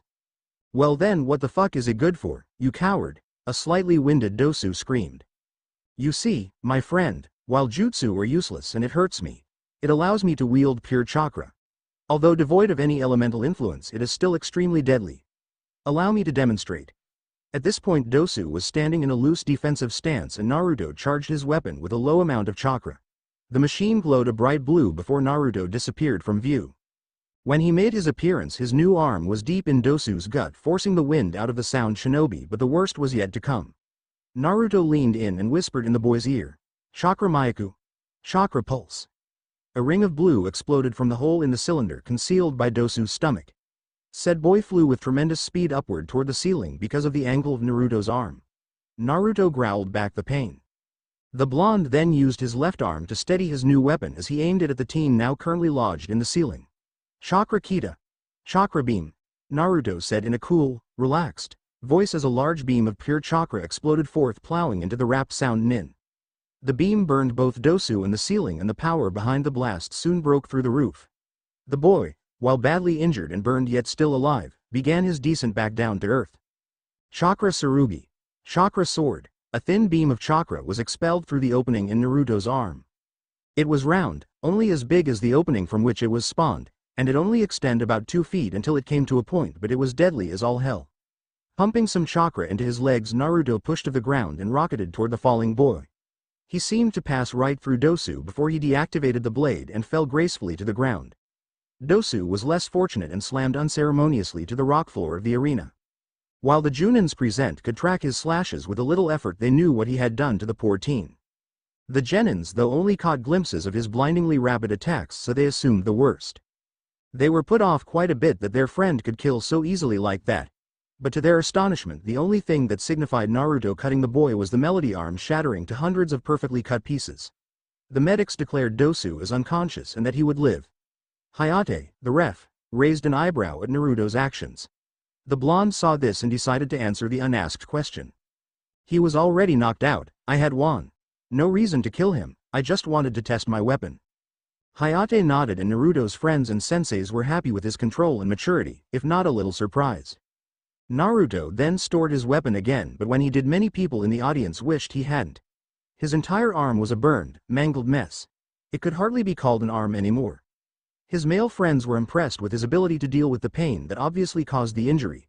The females were, well, pretty disgusted, but impressed nonetheless. When the medic team walked up to the panting preteen, he just smiled and shook his head, refusing their medical attention. Temari was head over heels at this point. He finished his match with little to no effort, it seemed. He created that incredible weapon, and his ability to shrug off pain like that was awe-inspiring. She had to talk to him later. The only problem was his weapon-wielding girlfriend. He ripped the sleeve off his left arm and used it to wrap his injured arm, and then he used his cloak to make a makeshift sling for his arm. He made it back to his team, everyone's attention currently on the match between Lee and Gaara, and Hinata came up to him and offered him a container of healing salve as well as a soldier pill for the obvious chakra depletion he had. He thanked her with a smile, and she could have died happy right then and there. He began to apply the salve after taking the pill when he saw his friend taking beating. He cried out for Lee to stick in there and beat the sand freak, but to no avail. Then Gaara tried to kill the defenseless Guy clone. He was stopped by not only Guy, but Naruto, who had jumped down and lifted his friend with his good arm to safety, as well. When asked why they had stopped him, they both answered that he was someone that they truly care about and would die to protect him. Naruto handed Lee over to Guy and the medical team while sending a death glare to the red-haired sand user. The next match was Neji and Hinata. Naruto cheered on Hinata, believing that she could win and that she deserved to for being nice to him all the time, even if she is weird. But everything went straight to hell. While Hinata fought valiantly, she couldn't beat her prodigy of a cousin. When she finally fell to exhaustion and injuries, Neji made one last assault, fully intending to cap the match with a kill. He was stopped by Kurenai, Kakashi, and guess who? That's right, our chivalrous hero, Naruto. Neji. Naruto growled out while swiping some of Hinata's blood off the floor. You may be one of my closest friends, but trying to kill someone like that is unforgivable. Family is meant to stick together, no matter what. I don't care what fate has in store for me, cause I'm taking you down. You'll learn that this hate is destroying you, even if I've gotta bash your skull in. Naruto shouted, extending his bloodied fist towards his new enemy. The fights were drawn, and it was as follows. Sasuke vs Gaara, Naruto vs Neji, Temari vs Shikamaru. Shino vs Kankuro, Kiba and Choji's fight as well as Sakura and Ino's fight both ended in draws. With their battle drawn, the teams dispersed to begin their training for the month. Naruto sprinted to the hospital to visit his injured friends, particularly worried about a certain brown-eyed girl. When he arrived, he was relieved to find her asleep. When he asked of her condition, he found that she would be fine but was asked to stay overnight to ensure she got the proper bed rest. Naruto took the opportunity to check on his other friends. They were all in similar conditions save for Lee. He may never be able to be a ninja. Naruto left Lee a box containing 4 brand new wrist and leg bands with a note telling his friend he'd better get well soon. That as soon as he could walk again, Naruto would show him how to use the new weights. When Naruto had been traversing the hospital, he found a gift shop containing several different bouquets of flowers. His inner ladies' man told him to buy the biggest arrangement for his favorite weapons mistress. It's not that he liked her like that, it's just, he wanted to make sure she knew he was glad she was okay. That's it, that's exactly it, nothing more. So upon making his purchase, and shedding a single, multiple, possibly biblical in proportion, tears for his wallet, he stealthily snuck it into her room, leaving behind a card as the only evidence as to who left the giant arrangement of roses, buttercups and other assorted flowers. Dear Ten-chan, I'm glad that you are okay. I was really worried there for a while. Listen, get well soon so that you can see my matches. If I fight that girl in the exams, I don't care if she is a woman, she'll get hers for hurting you. We'll beat her together. Love, Naruto. During the time Naruto spent with Team Guy, he had learned to pick up on the team's minor quirks. Neji loves chocolate and would do almost anything for a box of it. Lee, well, Lee had more than his fair share eccentricities, but if Naruto had to pick one, it would be that Lee cannot begin his exercises unless he's counted to 30 while doing cartwheels. Guy always brushes his teeth 4 times after every meal, and Tenten always, no matter what, sleeps on her right side. Having this in mind and being the trickster he is, he wanted his flowers to be a surprise to the very last second. So he placed them on her left side while she was in the hospital. Tenten woke up completely recharged, though her back did hurt a little. She remembered what had happened and she winced. The medical team must have done a really good job to dull the pain this much. She finally opened her eyes, and what did she see? A table. But upon that table were 3 vases filled with different flowers. One vase, the larger, kunai-shaped one, had tiger lilies in it. The card said it was from her father. She smiled, he really did love her a lot. The second smaller vase, which was shaped like Guy's head when he does his nice guy pose, had some daisies in it. The card said it was from Lee. It also said that even though she was unconscious, her flames of youth would always burn brightly. This part was skipped. Like she had any doubt in her mind who would send that. The third was from Guy, filled with the same flowers as Lee's but shaped like, guess who? Lee. Massive sweat drop. 1. The flowers never needed to be watered again. She was happy that they had remembered her, but why hadn't Neji, or, better yet, why hadn't Naruto? She may have been hoping Neji would send her something, but she would have expected Naruto to have been the first. He was just like that, plus he was all concerned during the exam. That must mean he was hurt during his fight. What if he had been killed? She'd never see him again.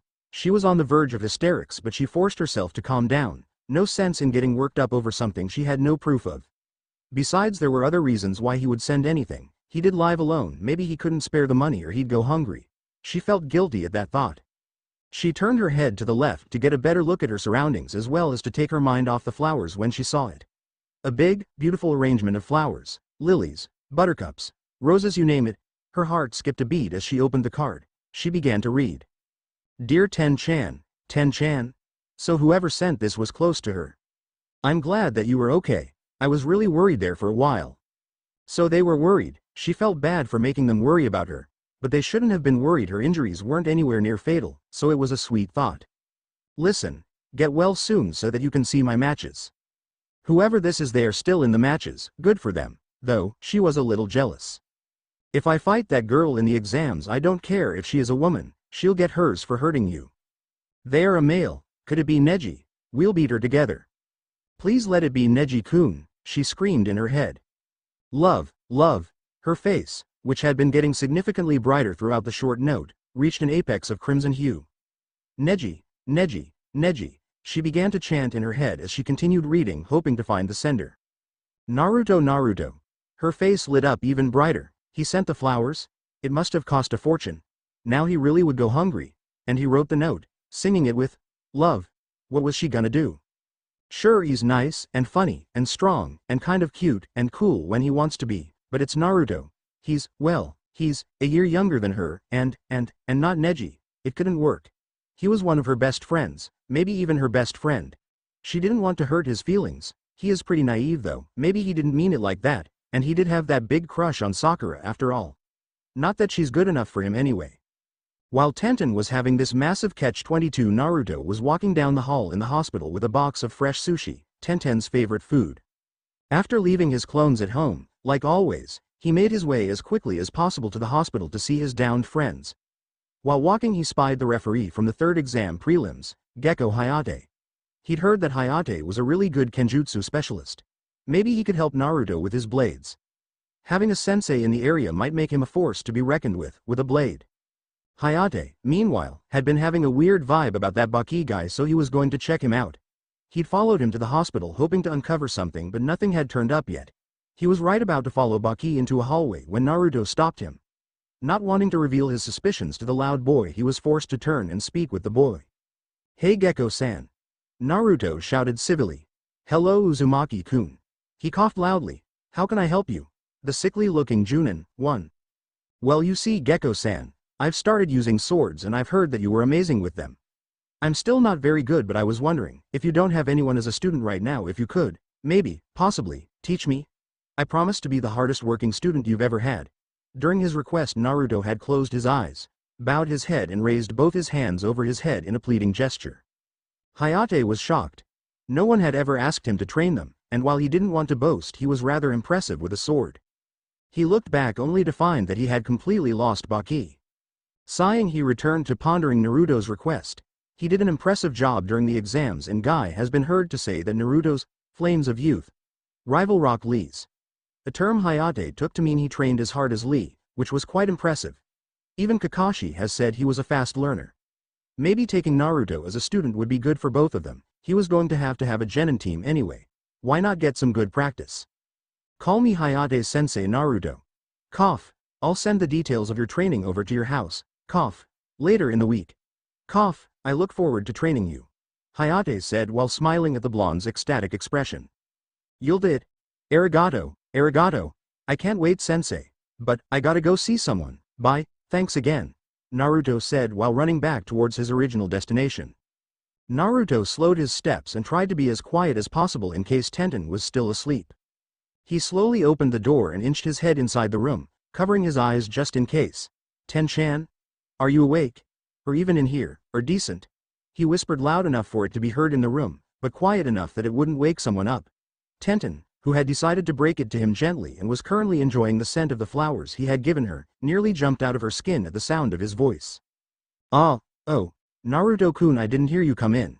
Come on, come in, it's okay," she answered while trying to slow down her heart. "Geez, being a ninja sure does make you jumpy. Hey Ten-chan. You hungry? I brought you some breakfast, lunch, whatever," he said while holding out his styrofoam takeout box. She smiled and thanked him while relieving him of his tasty burden. When she opened it to find her favorite food, her face felt kind of warm. First the flowers, now this. His gifts were making her blush. She hoped he couldn't tell. Luckily he was staring at the horrendous Guy and Lee face vase duo. "Let me guess, Lee sent Guy and Guy sent Lee." She nodded and he shuddered while chuckling. "So how are you feeling? Does your back hurt? Do you want another pillow? Did you like the flowers? I hope I got the right kinds. You're not allergic, are you? Is the sushi fresh? You like that kind, right? I told him that you liked Yoshida sauce, too. Do you have enough? I can go get more." He was firing questions faster than Tenten could throw kunai. And she had a fucking arm on her. "Naruto-kun, calm down, I'm fine, everything's perfect. Thank you," she said while giggling at his worried expression and the way his voice sounded so concerned over something like her not having enough sauce for her sushi. He must really want to make her comfortable. Thank goodness. He let out a breath he didn't know he had been holding. An impressive feat considering how much air he was dispelling while asking all those questions. "So, tell me how the exams went," she asked while she began eating. Nothing like a good story with a good meal, and Naruto told some of the best stories. Naruto then began to regale her with stories about his fight, making loud explosion noises and throwing his arms around. He then took a solemn turn when he told her about Lee. She gasped and almost cried, but Naruto was able to calm her down with promises of avenging their friend as well as helping him recover. When all he told her about Neji's fight was that he won, she suspected something. "How did Neji-kun win Naruto-kun?" she asked while lifting another piece of fresh fish to her mouth. Naruto winced. He knew that she really liked Neji, it was really obvious, so he didn't know how she'd like this news. Looking away, he answered her. He tried to kill Hinata. Tenten gasped and dropped her sushi. He was stopped by Kakashi-sensei, Kurenai-sensei and myself. She was staring wide-eyed at the blonde trickster. Neji was cold and he didn't like the main house, that much was clear, but to try and kill his own cousin, especially Hinata. She was one of the nicest people Tenten had ever met. "I'm fighting him in the first round of the finals. I intend to win, and show him the error of his ways. Living with hate will only destroy him, and I don't want to lose my friends. Even if that means I have to kick their asses." Tenten didn't know what to say. She was torn, on one side her best friend and all-around nice guy, while on the other side was her first and only crush who, while cold and sometimes cruel, could still be kind and still had an iron grip on her affections. Seeing her expression, Naruto had decided against talking anymore. After a few minutes of silence he broke it. "When do you think you'll be able to leave? Maybe you and I could." He was cut off by Tenten. "Naruto-kun, I read your note and, This time she was cut off. "Say no more, I understand completely, Ten-chan," he said while raising a hand to quiet her. "You do?" she asked, feeling slightly relieved and slightly on edge. Perhaps he understood that she liked him like that, because she doesn't. "Sure. You want to see my new invention, don't you? Well, as soon as you get better I'll show you." Now, he put a hand on her shoulder and pushed her back into the pillows on her bed. "Get some rest, I don't want you to overexert yourself. And I don't even know what that means." He could have been joking or telling the truth, because no matter how hard he trained he never seemed to feel the effects of his toil the next day. "It wasn't that bad," Tenten said while crossing her arms over her chest and sporting a cute pout on her face, trying to suppress the small smile at his simple joke. "I know, but just humor me." Naruto then stood up and after picking up the remnants of her meal headed towards the door. "Bye, Ten-chan. Take it easy and get better fast. When you get out you know where to find me," he said with his back turned and one hand waving. "Ichiraku's," she said with a smirk. "I'm not there all the time." "But, yeah, that's probably your best bet, if you think about it," he said while leaving a chuckling Tenten behind. After he closed the door Tenten thought about their interaction. He didn't seem to really make any indications that he thought their relationship was different. He must really be that naive. He probably wrote the same thing in Lee's card. She laughed at her assumption of Naruto loving her like that and fell asleep facing the scariest pair of vases ever created. Naruto had just thwarted an attempt on Lee's life by his former opponent Gaara, with Guy-sensei's help of course. He was sprinting, towards the training grounds with said green beast when he remembered something. "Hey Guy-sensei, I'll meet you there, I have to go get something." "Yosh. Of course Naruto-kun. I will begin the warm-ups while I wait for your return. I expect to see you arrive on your hands, my young pupil." Naruto noted that his sensei's voice was a decibel lower than usual. Lee's injury and subsequent assassination attempt must have taken a toll on him. "Don't worry sensei, we can make Lee's, flames of youth twice as bright as they were before if we do everything we can to help him," Naruto said while raising his fist to emphasize his point. Moved to tears, Guy could only nod before he finally found his voice. "Yosh. Naruto-kun. You are absolutely correct." He then enveloped Naruto in a big hug. A familiar background of a sunset and crashing waves behind him. "Naruto. Guy-sensei," Naruto said nervously whilst patting the large man on the back. "Naruto. Guy-sensei." Perhaps speaking of the flames of youth around his teacher wasn't the smartest move in the world. After a few moments more Naruto managed to Kawamiri with a clone. The clone shot him a desperate stare but Naruto fixed him with a glare conveying the message, he needs someone to do this and if you wriggle out of this bad things happen. The clone sighed in defeat and proceeded to humor his big teacher. Naruto ran back to his house, retrieved his gift for Guy and ran, on his hands, back to the training grounds to find Guy and a thoroughly shaken and perturbed clone waiting for him in the same position he had left them in. Deciding that because if he dispelled the clone he would be equally disturbed he simply ended its short life with a kunai to the skull. Seeing as how a killed clone didn't return info only a little chakra, he could have sworn he heard the clone mutter a tearful, "Thank you," before it turned to smoke. "Okay Guy-sensei, I think I have something that will really cheer you up." After saying this he was surprised to see Guy sitting cross-legged in front of him with stars in his eyes. Like a freaking 4-year-old at Christmas. "Whatever could it be Naruto-kun? Please, it is unyouthful to keep me in suspense any longer," Guy said while holding his hands out in a cup-like fashion. Naruto, who had an incredulous look on at his teacher's behavior, simply dropped 4 bands into the eagerly waiting hands. Guy lifted one of the bands up to his face and inspected it thoroughly before looking up to Naruto with a confused face. Instead of explaining, Naruto only sighed while lifting up his arm and rolling back his sleeve to reveal a band with the number 450 on it. Guy's face lit up in understanding the stars that were in his eyes previously made an incredible encore. "Yosh. Tonk you Naruto-kun. Please show me the proper use of these new devices." After showing the exuberant Chunin proper chakra weight procedure they continued their normal exercises for the day, sans Lee of course. Naruto told Guy that he may not have as much time to work with him as usual because of his kenjutsu training, so Guy, cleverly, suggested that they would have to work even harder when they could to compensate. So they started doing that right then and there. Doubling a training regimen that is implemented by the foremost taijutsu master in your village is one of the bravest, stupidest, smartest mistakes you could ever make. You had to have balls of steel to even think of it, be stupid enough to actually do it, and you were a genius for having done it.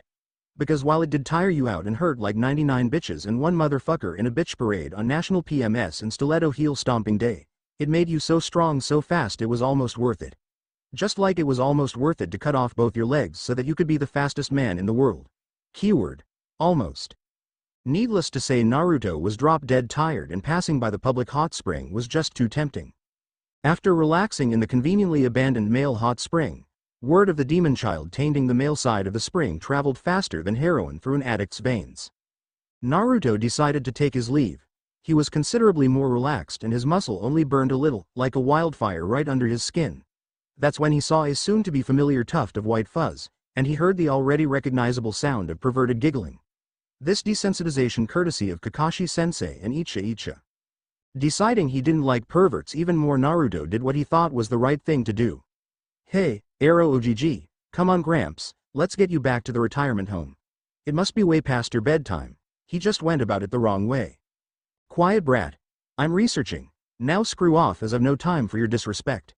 The old perv said while waving our young hero off. No, seriously, old man. Quit it or I'm dragging you out of here. Naruto threatened while making his advance on the crotchety old sage.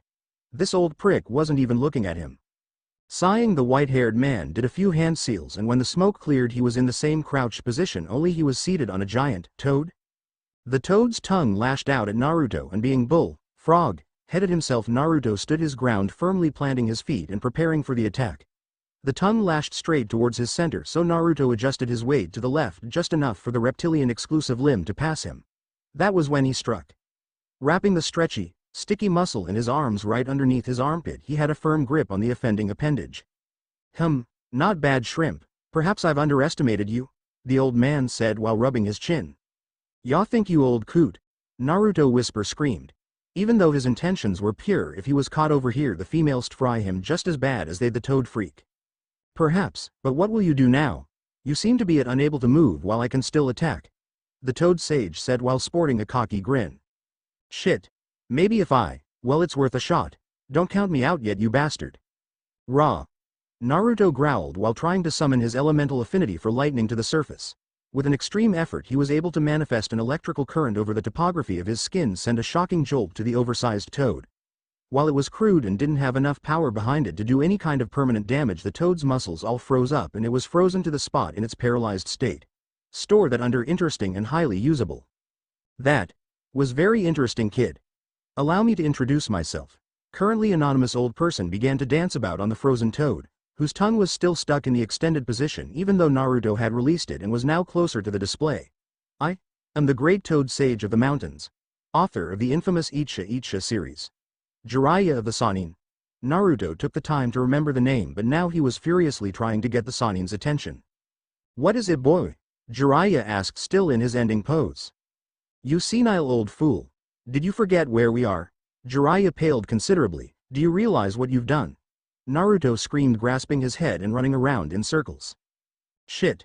You're right. What do we do, Gaki? Jiraiya screamed while dispelling his toad. That's when they heard the scariest sound in the world. Hey, I hear people out there. Is that a peephole? Let's get those perverts. Yeah, get him. Kill him. Unfortunately, Jiraiya had been watching a bathhouse full of kunoichi. There were many, angry Chunin. Anko happened to be one of them. Run. Run for our lives. Follow me if you want to live. Naruto shouted with his hands thrown up in the air and running towards his house. Jiraiya followed suit quickly after. Oshit. Naruto and Jiraiya chanted while sprinting full tilt towards Sanctuary. While they were running, Jiraiya tripped over a stray root. Arrow Sennin. Naruto yelped while turning around to help the stranger. Leave me, child. Save yourself. You have so much to live for, don't call me that, the toad sage pleaded from the dirt. No man left behind, Gramps. If I did that I'd be lower than scum. We both get out or we both die the greatest death ever, as legends among men. Naruto said solemnly as he began hefting the older shinobi, the sounds of impending doom which, oddly enough, Sounds exactly like a horde of pissed-off women, becoming clearer every moment. The line about being lower than scum seemed to touch something in Jiraiya, and the old man finally looked the boy straight in the face. His eyes widened. He looks just like him. You're right, boy. Hurry, we can still make it. They began running once again, this time spurred on by the strength of camaraderie, and the occasional stray kunai of course.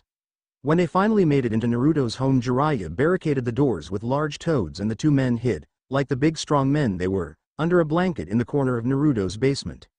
After an hour of complete and total silence, Naruto sent a hanged, so that he wouldn't be recognized, clone to investigate. It came back downstairs and gave them the all clear. They breathed a relieved breath. They had survived the apocalypse. When they had been running, Naruto sent two clones hanged to look like Sasuke and Neji. His fingers formed a steeple in front of his face, and he laughed maniacally in his mind while only allowing a sinister snigger to actually escape his lips. Well kid, that was close. So what's your name, Squirt? I figure I should know the moniker of my brother-in-arms, heh. Jiraiya asked, dusting himself off. Well, Jiraiya Oji, my name is Naruto. Uzumaki Naruto. Naruto said while he was standing himself up. Jiraiya froze. What was that? He asked back, turned on the camo-ed genin. Uzumaki Naruto. You losing your hearing as well as your mind, old man? That's what he thought, the kid said. There's no way they're related. No way in hell. Thought the toad sage. Oh yeah. I think I remember now, Naruto said, lifting a finger towards the sky when he made his revelation. You're the super pervert who trained the fourth. How did you know that? Jiraiya was a little on edge now. Not many people knew that. How did a kid know it? I know, because he was my dad. Jiraiya slowly turned to face the child.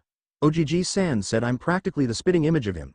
Naruto took off his hat and cloak, revealing to the world his blonde spikes, dark whisker marks, and deep blue eyes. Why, your father? Jiraiya rushed up to the boy. There's no way. He had only one son, and that child was killed with his mother in the Kyuubi attack. Don't you try and defile that name, Jiraiya said, anger evident in his voice at the thought of someone making such an outrageous claim. Shut up. I don't know what bull you've been fed, but his son didn't die. He had to seal the Kyuubi, right? I know you know this, you're a seal master. Jiraiya warily nodded his head. Naruto lifted his shirt and began to mold some chakra. Well, you probably know that he had to seal it in a baby. A seal slowly began to appear on his stomach. The fourth loved Konoha as much as I do, so he couldn't ever use someone else's child for such a sealing. The seal became a little more prominent. Jiraiya took a step back, eyes wide as saucers. He sealed it into his only son. He sealed it into me. No, Jiraiya fell back and landed on his ass.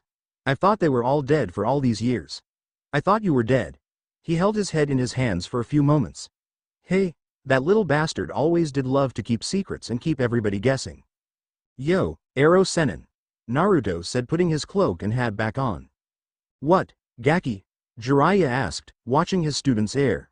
I want you to train me like you trained my father. It's my dream to be Hokage, to protect my important people, my precious people. If he got to be strong with your help, I want to too. I need to work hard and become stronger than my father. To bring the Uzumaki name to glory. Please teach me. You may also be the only person to help me control Kyuubi. I never want to lose control. During his small speech of a request, Naruto had gotten on his knees and bowed low and longed to show he meant business. He never bowed, not that Jiraiya knew that. He's just like his dad. I bet doing that is killing him on the inside. He does seem quite strong. He even managed to keep up with me. He thought quickly and created those distraction bunshin. If he's anything like his father was when he trained, then his growth will be extraordinary. I'll do it, if not for his own sake, then for his family's, Jiraiya thought while watching his new student. But that doesn't mean I can't still fuck with him, he thought sinisterly. I don't know, brat. I only train the best of the best. La creme of la crop. I don't think you fit that description. He smirked at the panic-stricken look on Naruto's face. Kunai. $40. Porno. $50. Really screwing with a kid's head, priceless. Wait. I know, I'll show you my own personal jutsu. I made it myself. It has the power to topple cages. Naruto screamed out in alarm. This is a once-in-a-lifetime opportunity. I need to convince him to teach me. Jiraiya raised an eyebrow at the claim. He was powerful, but not even he had techniques that could take down a skilled cage in one blow. This kid had to be bluffing, but he'd oblige him nonetheless. Placing his hands in a familiar seal, Naruto called out the name of his end-all-beat-all jutsu. Oiroke no jutsu, he was immediately enveloped in smoke. Sexy technique. What the fuagaga gagag gal, Jiraiya's thoughts were soon turned to mush at the sight of the beautiful, and not to mention naked, female in front of him. Do you like it, Jiraiya-sama? The new Naruto asked in an innocent chirp. The dumbfounded, nose-bleeding, Sannin could only nod with a big, perverted grin slathered across his face. Naruto inwardly smirked. Too fucking easy. So will you teach me, Jiraiya, sensei? The female Naruto seductively purred, practically orgasming when she said sensei. Jiraiya fell backwards, almost unconscious, and soon after Naruto changed back, a covert smirk splitting his face. That technique really can topple cages, were Jiraiya's thoughts. Okay, Gaki. You will be my new apprentice. I look forward to whipping you into shape. Naruto was giddy. The Jiraiya of the legendary 3 was going to teach him. Naruto proceeded to explain the fact that he had other senseis who also required his time, and Jiraiya said he'd spend the next 2 days contacting them and arranging a suitable training schedule. He then prepared to leave. Hey, Ero Sennin, where are you going? Where will you stay? Naruto asked as his new teacher made to leave. Well, a hotel, or a brothel, of course. Where else? Jiraiya stated. He got a perverted blush on his face at the mention of a brothel. Naruto rolled his eyes. That's when the good-natured honest guy gene kicked in. Nonsense. You can have one of the extra rooms while you're here. I have plenty of room. Besides, it's lonely in her all by yourself all the time. Naruto offered while sporting sad puppy dog eyes when he began to talk about the loneliness of the place. Well, I guess I can stay, but as for the lonely thing, I don't swing that way, Gaki. Get a girlfriend, and I ain't no pedophile. So you are then. Ew, maybe I shouldn't let you stay here. I don't want to get molested. Naruto had gotten a little flustered when he implied that he was gay, so he decided that revenge was in order. The two faced off like that for a little while, but they were actually having fun yelling and making fun of each other if the stupid grins on their faces were any indication.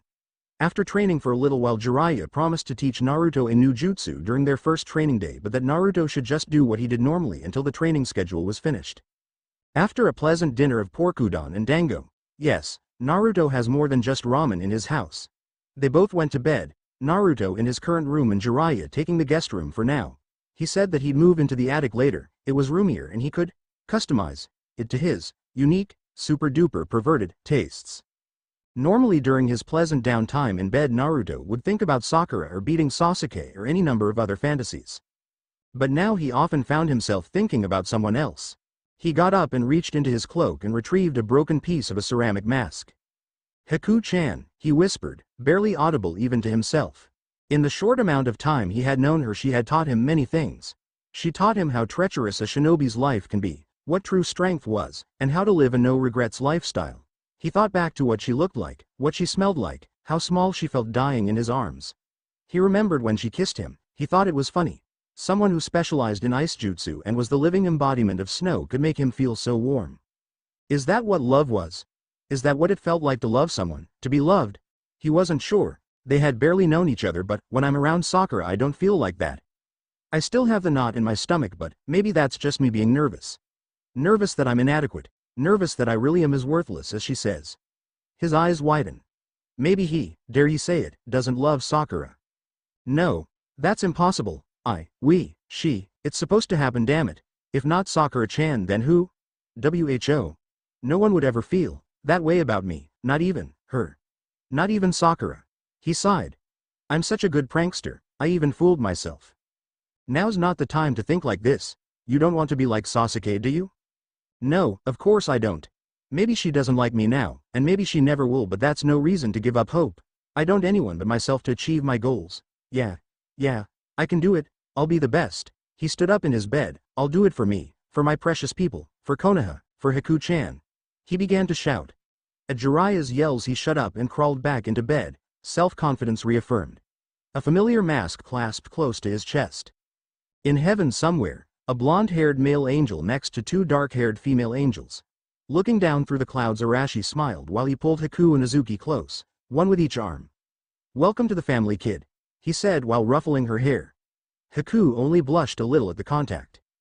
Thank you, though, I still worry about Zabuza-san, she said looking downcast. Hey, I'm sure he's fitting right in, Azuki said with a sweet and knowing smile. Ha, pony up boys, you lose again. A very pleased Zabuza said, laying his cards down on the table. The other three archangels, laid down their hands, all heaving exasperated sighs. Zabuza always thought he was going to hell, but it turned out that his skills, as well as his healthy appreciation for his divine lord, made him perfect for putting the fear of Kami in all those he would slay, be they demons or otherwise. He had this in common with the other archangels. And one thing every archangel loved was their job.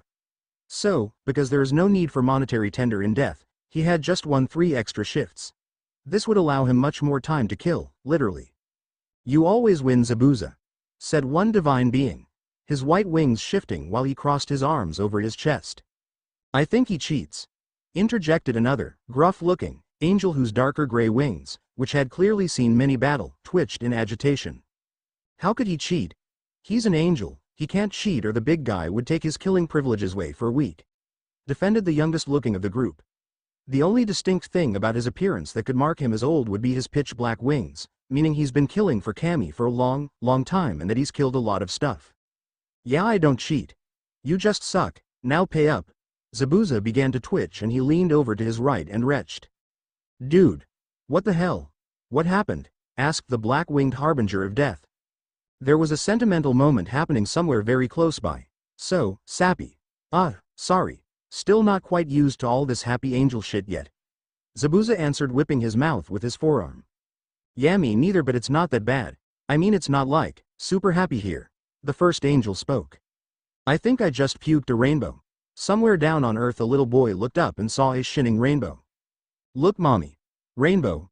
Rainbow," the boy said, pointing to the sky. The mother looked up and nodded, smiling at her child's innocence. "I heard every time you see a rainbow, an angel is barfing his brains out," said a surly teenager next them. Back with the actual storyline, Naruto had gotten up early to find his perverted houseguest sipping coffee in his living room. Joining him, they began to chat when Jiraiya brought up the point about Naruto's electric attack. That kind of control over an element is rare. "I'll try to find some scrolls on nature manipulation, it could become useful. Until then, try and practice with it." Naruto nodded while rubbing his chin, busy thinking of ways to implement such an ability. "Don't forget to find some on wind. I have a wind affinity as well," Naruto said, puffing his chest out a bit. "Not too shabby, kiddo, but don't get cocky, that'll cost you someday, you know. A big head is an easy target, I always say," Jiraiya said, pointing a finger upward as if in lecture mode. "I always thought you said, hee." Naruto giggled like a perverted little monkey while wringing his hands in and impersonating his new sensei. "No, I always say this, ha ha ha ha hee," Jiraiya joked while making an almost exact replica of Naruto's impersonation, only in baritone instead of Naruto's mix of baritone and alto, balto. They just laughed as they both left to begin their individual days. Once he left his house, Naruto jumped off to the training grounds, creating 300 clones, in addition to the 50 left at home, 100 for control, another 100 for accuracy, and the last batch for his new elemental training, which, as of now, only consisted of creating an electrical current. After the roles were assigned, he began his stretches, grueling training, and warm-ups should be considered self-mutilation. Afterwards he got into the meat of his training and kept at it until around noon. Whipping the very small amount of sweat from his brow, he made his way towards the city. Once within the bustling streets of Konoha, Naruto stealthily made his way to the hospital. Little did he know that his newest teacher had been watching him the entire time since he'd left his house, and Jiraiya was impressed. Maybe this kid could surpass his dad. He also seemed to have a penchant for stealth. He'd have to teach Naruto his special invisible escape jutsu. Naruto made it to the hospital in time to visit his friends and help Tenten's father check her out of the utterly sterile prison. Naruto invited the two to ramen, but Kento had to go back and run the shop. Tenten accompanied him to the stand though. When they got to the stand, the owner and his daughter both smiled brightly as Naruto entered, but they did a double take when he entered with a cute girl. "Long time no see, Naruto-kun. I thought you'd lost your fervor for ramen." Naruto paled and looked like someone had just hit him in the face with a wet dog. "Blasphemy. I'd never lose my love of ramen, ever, so get me 10 bowls stat." "Ten-chan, what will you be having?" Tenten gawked. 10 bowls right off the bat? Well, the people here seem to like Naruto a lot, not like the villagers. They always seemed to send Naruto glares of pure rage and hate no matter where he went, but it didn't seem to bother him on the surface, so she tried to ignore it. "1 shrimp ramen please," Tenten said while smiling. "Oh ho. Naruto-kun, what a polite girlfriend you have. And she's cute too." Ayame, Tuchi Ichiraku's daughter, teased. Tenten blushed and looked rather annoyed, but Naruto's reaction was priceless. His eyes were wide and his pupils seemed to have disappeared. His mouth was agape and he was pointing his right finger at Tenen, on his left, and his left finger at Ayame, in front of him towards his right, resulting in crisscrossed arms. He kept looking from Tenten to Ayame, an embarrassed blush on his face, while sputtering nonsense. I, PLBGB, she, HFFH, me, I, her, me, we. He took a big gulp of air to calm himself down. No. No, we're just friends. Don't say such things. Tenten, who had been giggling at Naruto's predicament, seemed to deflate. Was she that undesirable? At least she knew Naruto doesn't like her like that. That's when Naruto leaned over and tried being an overstatement, to whisper in Ayame's ear. She may be cute but she's my friend's fangirl, he said with a smirk. He loved messing with his friends. Ew, not the brooding Uchiha I hope, Ayame said while Tucci laughed. Tenten was still recovering from being complimented on her looks and insulted for her crush at the same time. Nope. He's a brooding Hyuga. They all laughed at Tenten's flustered, rage-filled expressing while she sent Naruto a look that promised pain. I'm not a fangirl.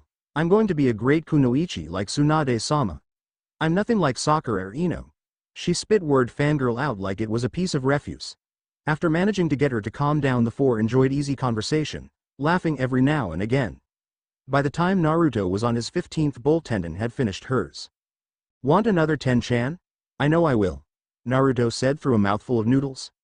Well, I am still kind of hungry. I didn't have breakfast today, hospital food, she shuddered. But I couldn't possibly ask you to, Naruto cut her off. It's no trouble Ten-chan. I've got more than enough for this, he said smiling brightly. Thank you Naruto-kun, she said while returning his smile. Our little Naruto-kun has grown up into such a gentleman, Tucci exclaimed, acting like he was severely touched, holding his ladle with both hands close to his heart. Knock it off old man. Less talk, more ramen, Naruto exclaimed standing on his stool with his fist thrust forward in a charging motion. Sir, yes sir, Tucci gave a faux salute and began to cook again while the two girls shared a laugh at their antics. That's when the trouble began. Hey, so this dump serve food huh? Said one of the three rough-looking men who entered the ramen bar. They seemed to be in their late teens early 20s, each with a leather jacket.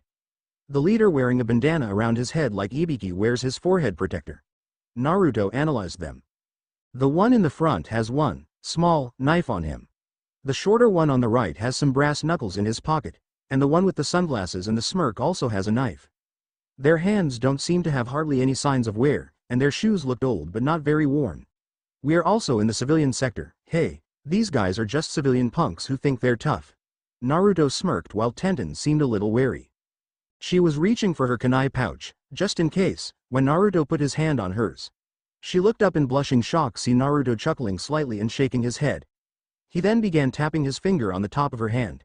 She realized it was Morse code that told her, no threat. She smirked and pulled her hand back, nodding in understanding.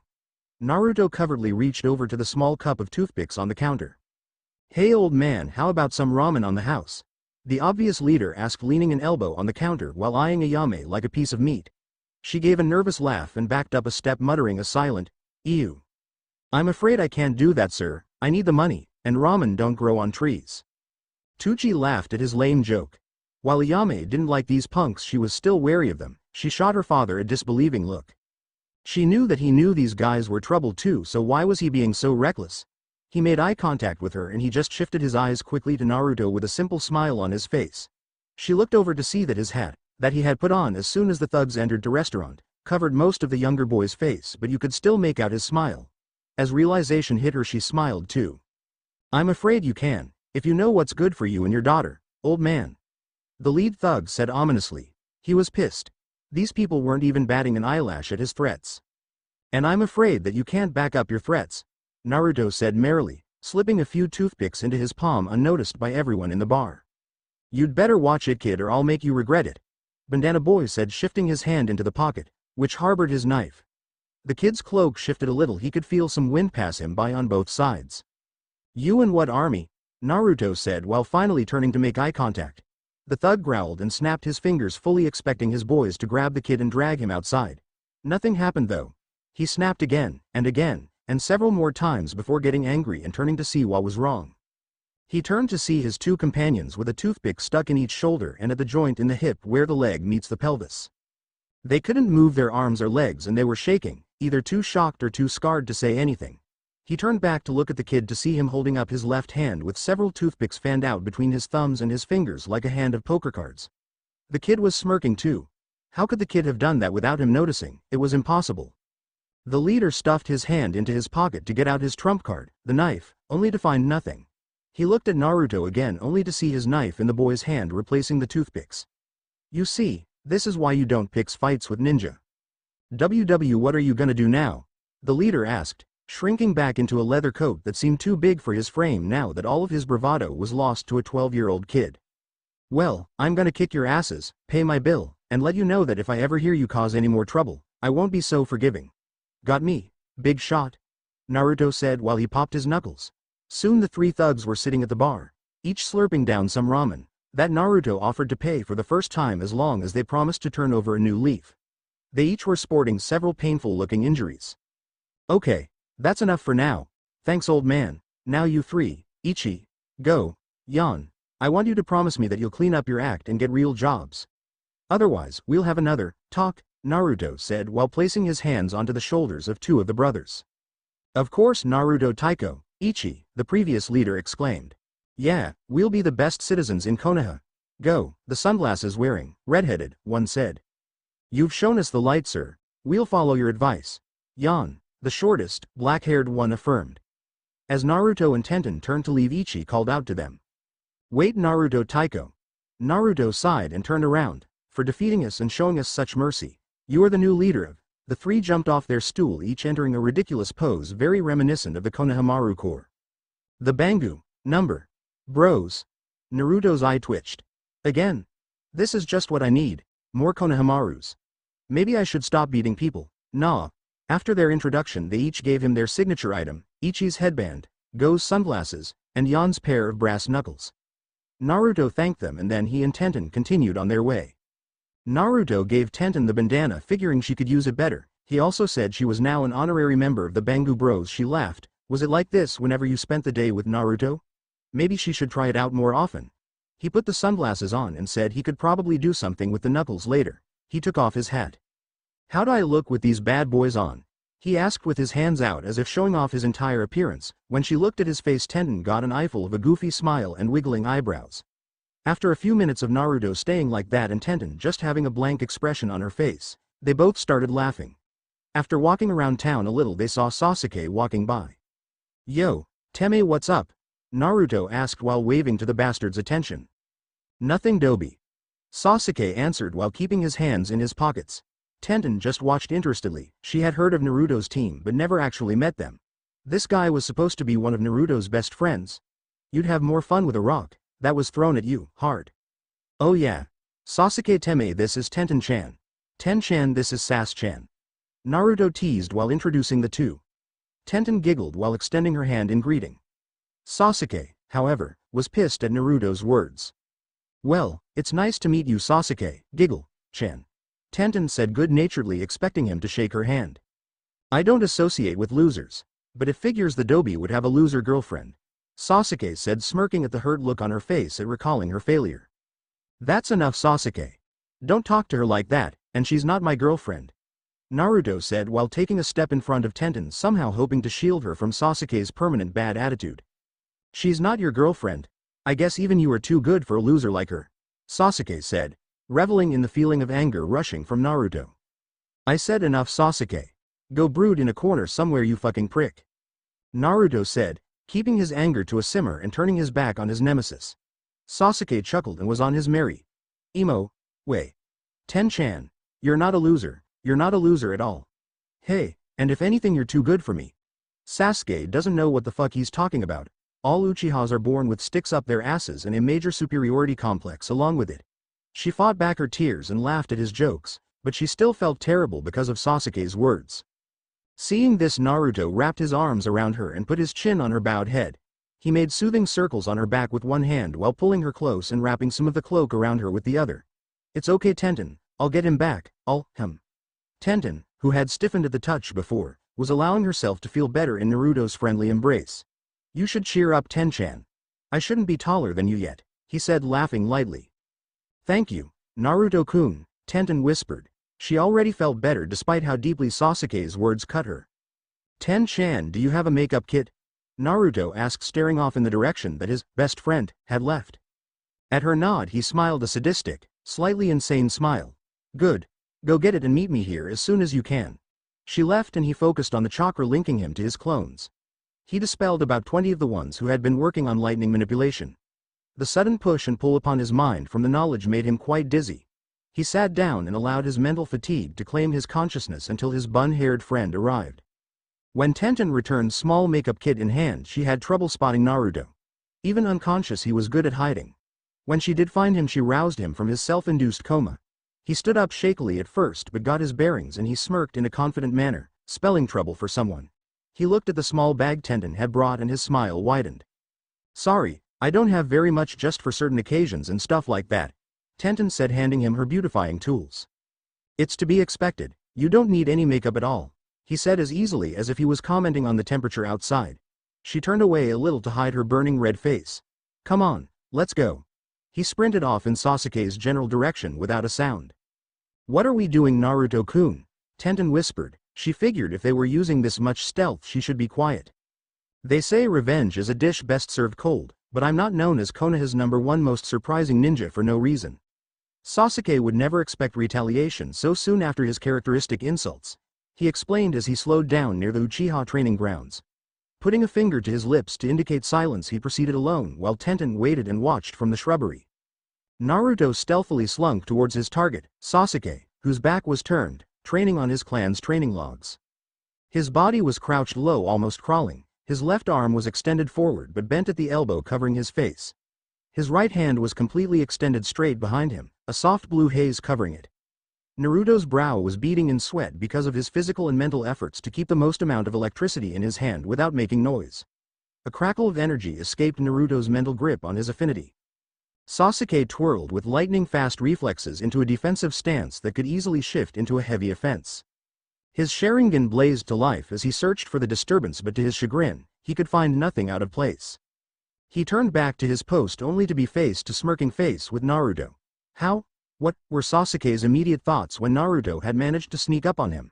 That's when he felt Naruto's hand on his chest. As soon as this registered, he felt a powerful jolt run through his body and everything felt numb. He couldn't move, speak, or even think clearly at this point. The only movement he could achieve was in his eyes. He could blink and look around. That's when the Uchiha was ruined. Kiba was walking down the street with his teammate, the stoic bud user, Shino. Sighing for the umpteenth time, he absently kicked some dirt. It's so boring without missions. I wish these stupid exams would finish so I could get back to being a ninja. Akamaru barked in agreement with his master's complaints. Perhaps we could visit Hinata.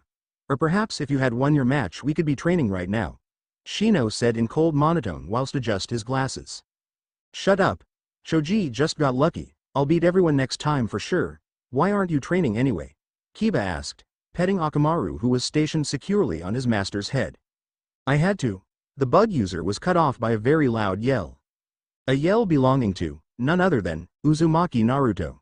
He stood in the middle of the street making a loud exclamation while pointing at someone with their pants around their ankles and far too much makeup on their face.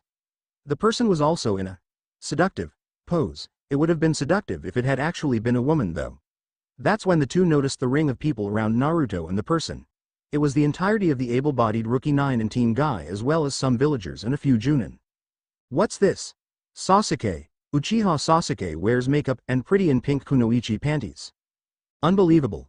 I guess he finally decided to come out of the closet. So much for reviving his clan, Naruto said in an overly loud announcer-like voice.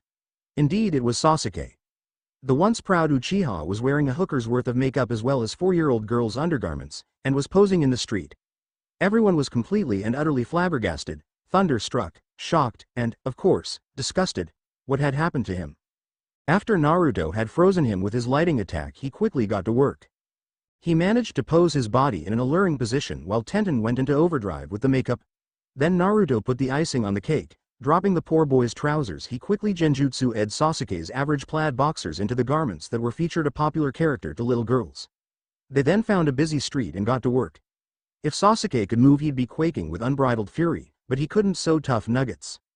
That's when a snigger escaped the mouth of someone in the crowd, Konohamaru. Soon more people were holding back giggles, and then almost everyone, save for Sakura, Ino, and a few other Uchiha followers who were currently comatose at the spectacle, began to laugh. The Junins all were trying really hard not to laugh at the poor genin and failing miserably. The rookie 9+ team guy were all completely in stitches. The villagers, despite their hate for Naruto, had to give him some props for this one. Naruto leaned in and whispered so only Sasuke could hear. This is what we in ninja business like to call payback. It is also known as karma. This is what they mean when they say things will catch up with you. Those insults really came back to bite you in the ass, didn't they? Maybe next time you'll take that stick out of your ass and think before you speak. Being a revenge-obsessed dick will only kill you, Sasuke, remember that. The laughter began to die down and people went about their everyday business, occasionally laughing at the ridiculous display in the street. Kiba was still laughing his ass off when he and Shino decided to leave. Oh man, that Naruto. Woo! That was good. What did you think, bug boy? I didn't hear a single peep out of you back there, Kiba asked while whipping his tears of mirth away. That was the single most hilarious thing I have ever seen in all my days. I don't think I will ever see anything as funny as what I have just witnessed. Shino answered in complete and utter monotone. But you didn't laugh. Shino turned his head towards the dog user and in his same, controlled voice he spoke, "Huh?" Kiba stood awestruck in the street as Shino continued onward. Wow. Naruto sure is surprising guy to be able to get that much raw emotion out of Shino. Several hours later Sasuke was regaining motion but he still couldn't feel anything, so he decided to speak to the boy who had been there the entire time he had been frozen. Still want to rub it in Dobi? Well, go ahead. You'll never get another chance like this again. Sasuke yelled. He had managed to pull up his pants and wipe off the makeup. Naruto looked at him then blinked, and blinked again, then he started laughing. No, that's not why Teme. Why then, you conniving bastard? Sasuke asked, clamping his numb fists in righteous fury. Well, you were frozen, completely defenseless. I'm not gonna leave my best friend like that even if he was a douche to one of my other friends. Sasuke's anger seemed to disappear and was replaced by shock. His best friend? But, he was a dick to him all the time. Why would Naruto be nice to him in the first place? He voiced his thoughts. You were my first friend and my first rival. Because of you I tried to push myself further and further. So whether you wanted to or not, you were the first person to help me get closer to my dream. If that doesn't make you my best friend, I don't know what else will. Come on, Teme. Let's get you home. Naruto said, creating a couple clones to carry the still fairly disabled Avenger. Even though he protested and threatened and complained the entire time, Naruto knew he was thankful. He made his way home. He needed to eat and sleep. He had made about 4 clones to escort Tenten home earlier after their joint prank. From their memories he could tell she had had a great day and that she would look forward to hanging out again sometime. He smiled as he made his way into his house.